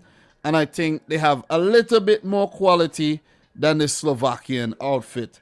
And I don't think they will draw 3 in a row. I think those 2 games, Luis Enrique, he has to learn, right? You might think he has to learn. Spain, 2-0. 2-0. They come good. They come good. They beat Slovakia. And they go on to 5 points. I think they'll come in second behind Sweden. Sweden, 7 points. Spain, 5 points. And Slovakia, third in the group with 3 points, right? And the fact that I said that they would only they would only get what, 2-0? How would that affect their goal difference? They could actually miss out. They could actually miss out. Let's go back to the group really quick and just look at my prediction. Slovakia would go to a -2 goal difference if they actually lose. And it would come down to goals scored against teams like Finland, right? Finland only scored 1 goal. Finland only scored 1 goal, right? So they would be ahead of Finland. Ukraine, they scored 4, but they have a -1 goal difference. So that would be a good thing for Ukraine, right? So it won't be good for Slovakia if my prediction actually happens. And then we go down to Group F, where we have Germany, Portugal. If Portugal lose badly to France, like a 3-0, but they have 5 goals, you see? So Slovakia, I think, could be in trouble if they fail to score against Spain and if they lose by a big margin. A 1-0 loss, that won't be too bad. I think Slovakia can afford to lose to Spain, but it has to be a 1-0 loss. They can't lose by more than 1 goal, or they would have a worse goal difference than Finland. And you don't want that. You would want to at least give yourselves a chance if something has to happen in Group F, pardon me. And if we look at the other groups, just to make it clear, Czech Republic, they would be through. If we go up here, Ukraine, they have a -1 goal difference, but they have 4 goals. So Ukraine will be good. Finland would be the team that's worrying. And if you go to Switzerland, so Slovakia, if they lose, they could miss out. They could miss out if they lose. They cannot lose this game. Slovakia has to pick up a draw to go through to the next round. Or any of you guys predicting Slovakia to actually draw this game? What's your predictions? Talk to me. Shimpu Pimpu is saying 2-1 for Spain. Almon Morata scores. Raz is saying Portugal will miss out. What else we have here? Sam, don't forget they still chose 4 best third place teams. Yeah, 4. 4, not all 6. 4. 4. And I've been talking about the 4 that's going through. Switzerland's going through. The Czech Republic's going through. Who else is going through as third? Let's just check. Look, let's go back to Group A. Switzerland through. Finland are not yet through. Ukraine are not yet through. Czech's going through.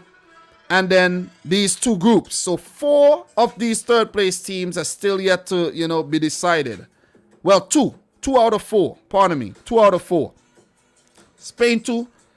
Slovakia 0. Slovakia will miss out on the next round, in my opinion. They're gone. They're gone. I think Ukraine might just get lucky here and get through to the next round. I think so. Ukraine didn't play too bad either. So just checking through your comments. Jonas saying 0-0. Morata missed 2 good chances. I love your sense of humor, bro. Palomo 1-0 Slovakia. Morata will go prime mode by missing sitters. Aviator 2-1 to Slovakia. You guys really want Spain to get knocked out, it seems. The Asian Sensational 3-1 to Spain. Dupe 2-0 to Spain. Julian 2-1 to Spain. Danny 2-1 to Spain. Raz, I think Spain will win. Germany won't miss out. If a team will miss out, it will be Portugal. Ooh, it's rough. We're going to talk about that. We're going to talk about that right about now. We're going to move right into that. So let's not delay before we start lagging again. Let's talk about that. We're going to move into Group F, the group of death. And we're right there. God damn, what a group. I don't even know what to predict, man. Seriously. I don't know what to predict. Big up to Legan Sweet. 2-1. Spain. Ferran Torres brace. Man, listen. I love how you keep backing your City players. I really do. Thriller. 1-1 stalemate. MW Choli. 2-0. And guys, MW Choli is from Denmark. He must be really happy right now. Mr. Faye Jumps. 2-0 to Spain. 2009. 1-0 to Spain. Thank you very much for your predictions, guys. Danny Gold says, yeah, Portugal. Ha ha ha ha ha. Offensive fullback. If Poland wins, that's 4 points. Look, Poland has a chance. They just got to take it. And I don't think they're going to take it. 1-0 to Sweden over Poland. 2-0 to Spain over Slovakia. And we're going to move into the last group. The last set of predictions that we'll make for the group stages. The group of death. Group F. Let us start with the match between Germany and Hungary, where Hungary picked up a 1-1 draw against France in the last game. What's their record like against Germany? Oh man, this is not good.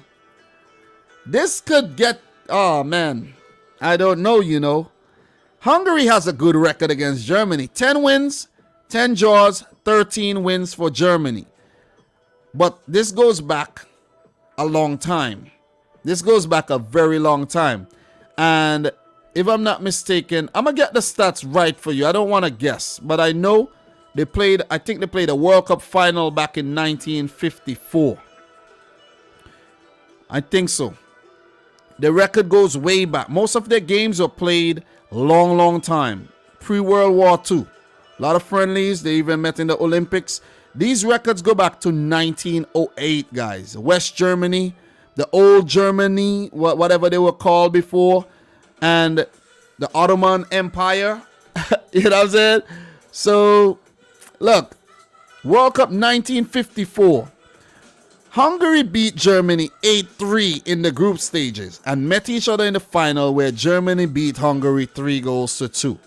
So, I think that was actually their only competitive meeting ever, apart from the 1912 Olympic Games where Hungary defeated Germany 3-1, right? So apart from the World Cup final and the group stage match of World Cup 1954, the only time Germany would be meeting Hungary in a competitive match would be tomorrow.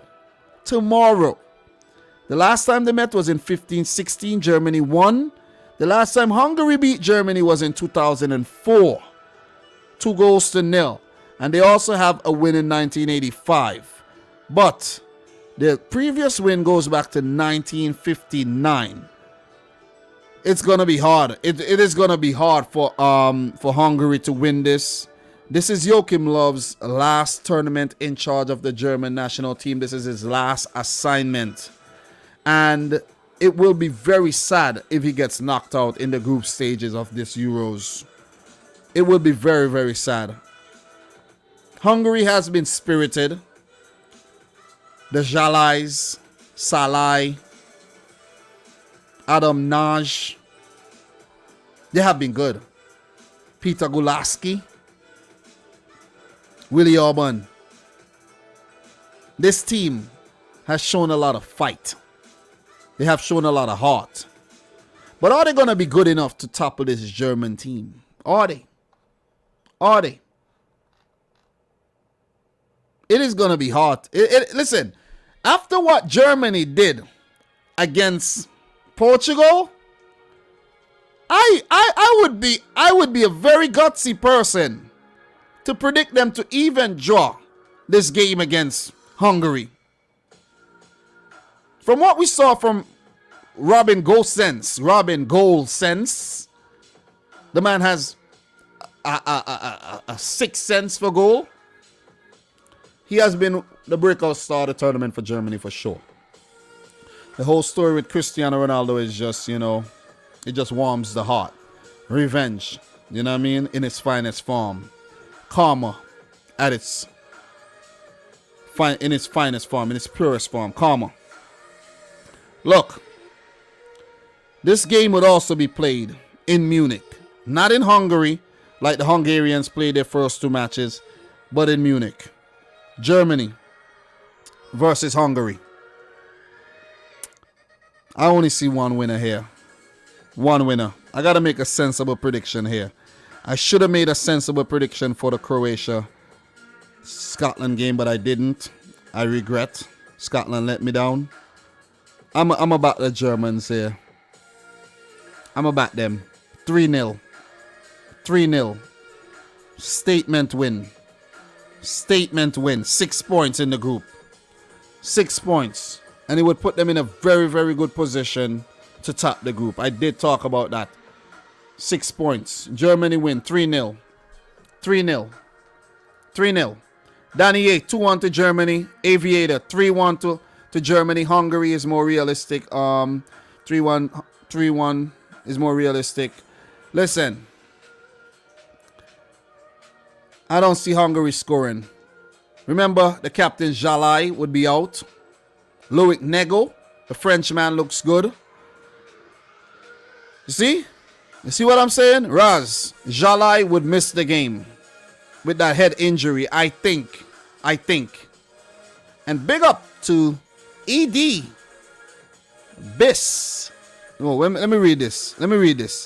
EDB is the sickest with a $2 super chat, coming in with the 1-0 win for Hungary. Listen, I gotta write that down. EBD is the sickest. Comes in and says 1-0 to Hungary. I'm gonna write it down. Because if you get it right, If you get it right, I might just hunt you down and buy you a drink, you know? I'm not changing my name to Laszlo, though, if Hungary wins. No, I'm not going to go that far. Not going to go that far. Julian is saying 4-0 Hungary. No cap? Nah, bro. Nah, you're bugging out. You guys are bugging out. Seriously. You guys are bugging out, man. You guys are bugging out right there. Seriously. Sam, Germany needs Muller. See, with him, they play a lot better. We have, listen, the way Havertz playing some good football right now. Gosens playing some good football. Kimmich played well in the last game. I don't see them losing at all. Listen, I don't. Even with a third eye, I can't see them losing. Aviator, 3-0 to Germany. Jonas, 4-2 Hungary. Nah. I don't believe y'all. Thomas Gutowski, honestly, anything can happen at this level. That is true. That is true. I won't be totally surprised if Hungary go on to win the game. I won't. And guys, you know something? We are 50 likes short of hitting 200 today. I know we can do it. I know we can do it. 200 thumbs up. That'll be big. Raz, 2-1 or 3-1 to Germany. We have MW Choli, 3-1 to Germany over Hungary. Cesar, East Germany or West Germany? Combination Germany. What else we got here? Aviator, they are playing in Munich, not Hungary. Germany, FTW. Listen, Germany, if they lose in front of their fans, oh man, that would be a sad day for German football. But it would be revenge for Hungary after that World Cup 1954 final loss. It could be. I know Hungary would be coming out with belief. They would go all guns blazing. But the Germans will be too good for them, man. Seriously. I can't see Germany doing so well against Portugal and then coming up against Hungary and flopping out like that. Nah. But if it happens, it would make for a great story. It would make for a lovely, lovely, lovely, lovely, lovely story. So, what we got here? 80 boot. Yeah, sadly, Germany gonna win this one.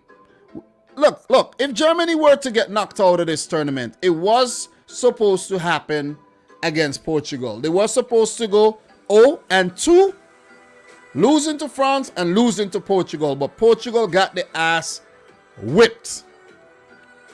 3 points may not have been good enough after Germany. After they had lost to France and Portugal, I don't think 3 points would have been good enough. Maybe it would have. Maybe they would have got 3 points, win against Hungary, a goal difference of 0 or -1 or even a +1. That would have been good enough. Germany's not going out, guys. They're not going out. They are not going out.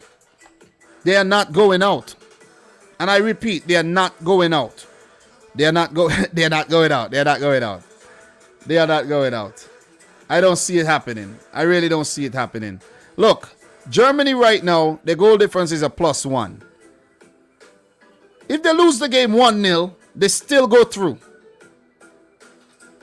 If Portugal lose. Portugal gotta lose first. So if Portugal lose and Germany lose, Germany goes through because they beat Portugal. Hungary would also go through, but they will go through as a second place team. And I don't see that happening. Man. I really, really don't see that happening. So I'm final on that. Germany 3, Hungary 0. I see them keeping a clean sheet. Really see them keeping a clean sheet. So guys, the last one that we got to talk about. This is the big one. This is the huge one.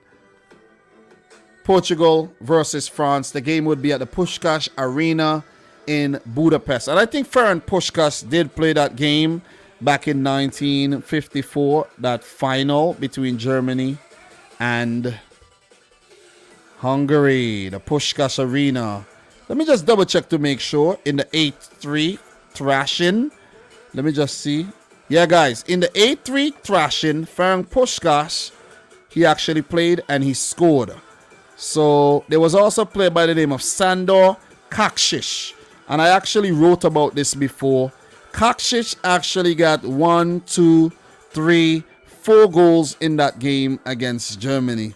And I think that was the only time a player scored 4 goals in a World Cup match, if I'm not mistaken. So this is a very historic team, the Hungarian team. So let's see what they do against Germany. But going back to talking about Hungary, the Puskás Arena in Budapest, Hungary, where there will be, maximum capacity, where French fans could come in and the Portuguese fans could come in and the Hungarian nationals could watch that big high-profile game between Portugal and France. Guys, let us talk about these teams. Portugal, their form, not bad, but that loss is a blip. Is a blip in their form. And that was a shocking loss. When you look at this Portuguese lineup, you're like, God damn, how you lose to Germany when you're set up so defensive? They're very defensive, and I think they're too defensive. When you have Ronaldo in your team, Bruno Fernandes, Bernardo Silva, you have Andre Silva, and you have Diego Jota, and you're so freaking defensive. It doesn't make any sense to me at all. Laszlo Rich FC, not changing my name no more. I'm not putting up that bet. They're too defensive, man. But as Julian is saying, CR7 turns up in big games. He turns up in big games.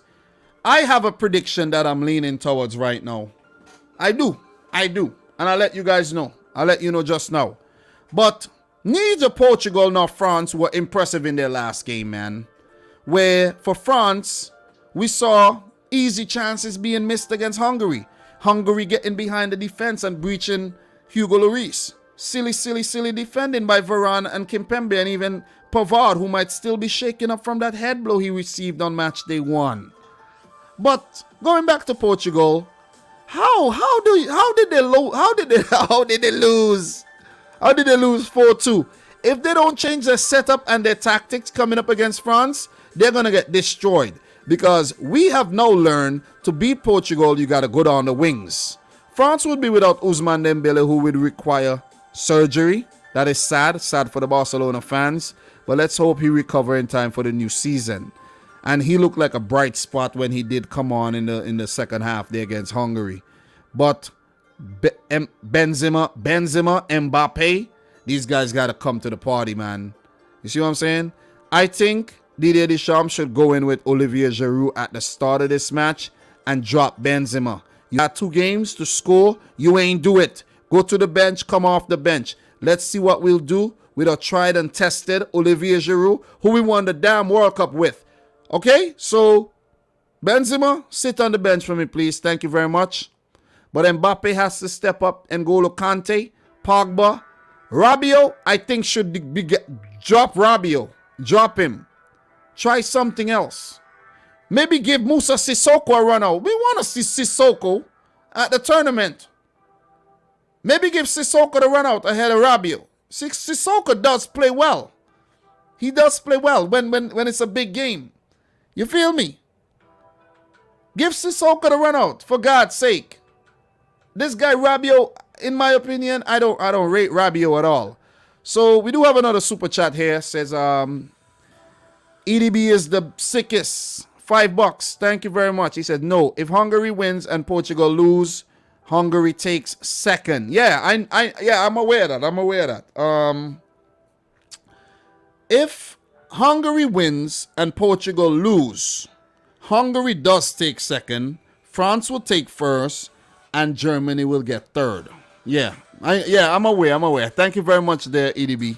Thank you very much. What does EDB means, bro? What does EDB means? I hope it doesn't mean anything kind of, you know what I mean? Like EDP. Oh, man, but I appreciate it. So, we have your predictions coming in already. But, guys, hold the predictions, I'm not actually reading our predictions. I'm talking about the game. I'm talking about the build-up right about now. So, if we go to the head-to-head between Portugal and France, these are 2 high-profile teams. The defending champions, Portugal, coming up against the defending World Cup champions, France. This is big for Portugal because if you lose this game and you get knocked out, it won't look good. it won't look good. Portugal, if they lose the game and then Hungary beat Germany, Portugal gets knocked out.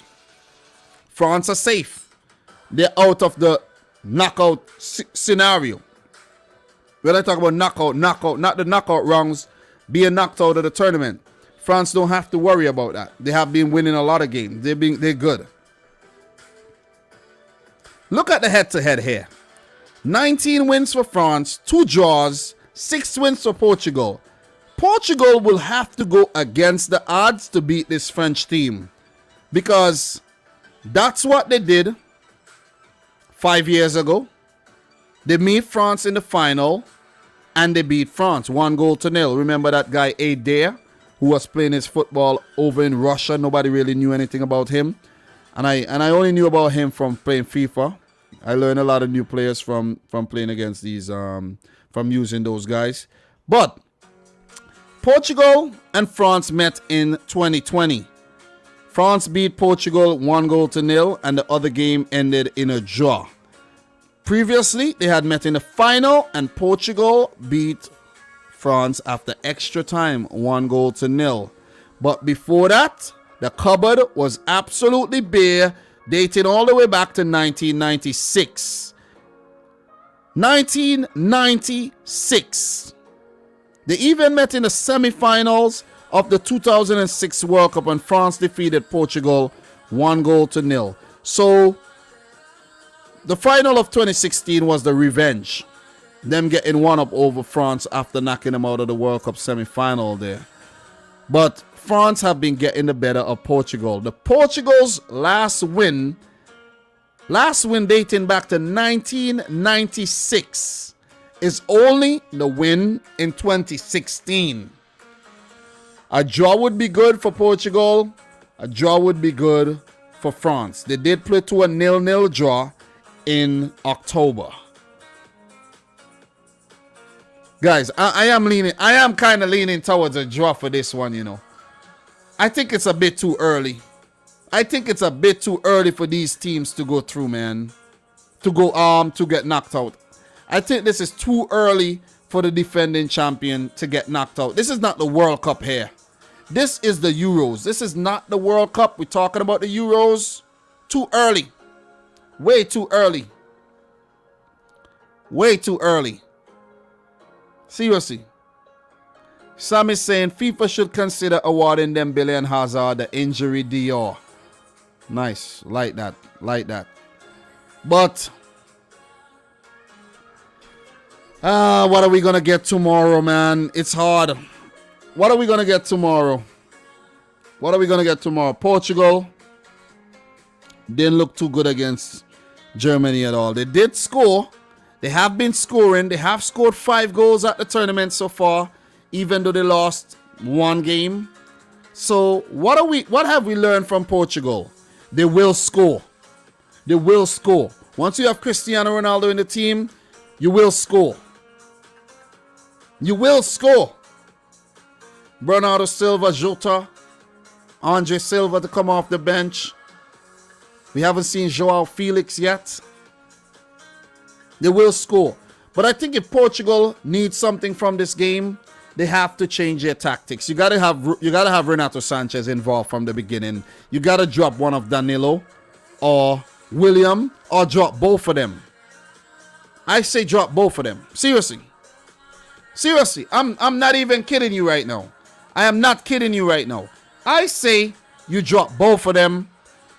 You drop both of them. I'm serious. You bring in Ruben Neves. Bring in Ruben Neves. And you bring in Renato Sanches.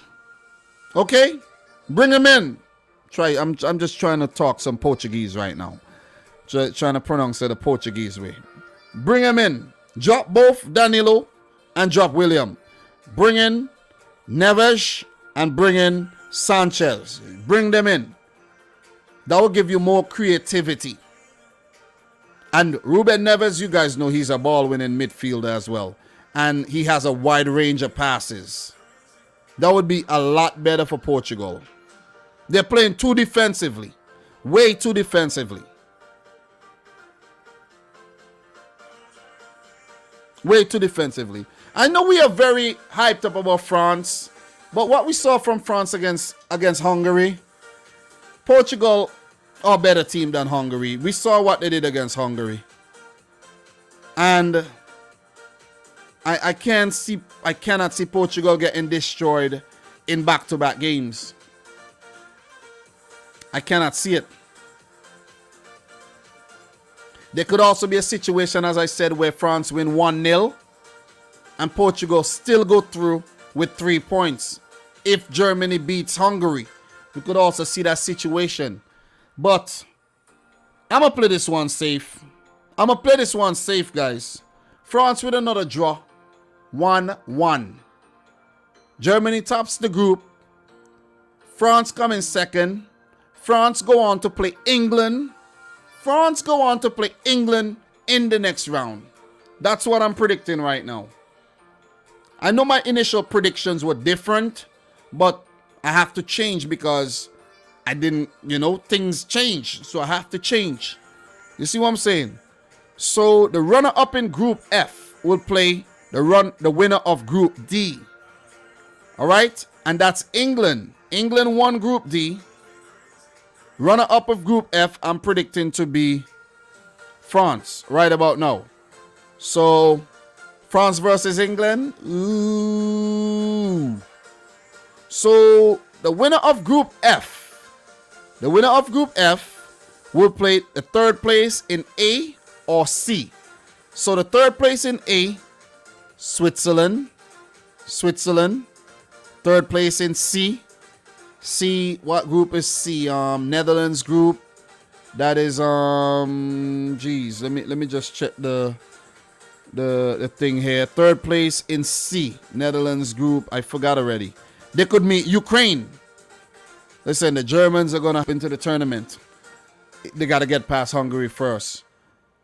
As for Portugal, I think they will come through as a third place team if they pick up 1 point. And who will they play? Third place from F would go on to play either the Netherlands or Belgium. Oh! God damn! We got a round of 16 to remember. Listen to me carefully, guys. We got a round of 16 to remember. This round of 16 is gonna give us some freaking good games. It's going to give us some good games. I'm not going to get my mind tangled up in it right about now. We will know the final matchups tomorrow. Excuse me. We have games. We have some early games and we have some late games. And I'm going to try to watch all games. I've been watching all games so far. All.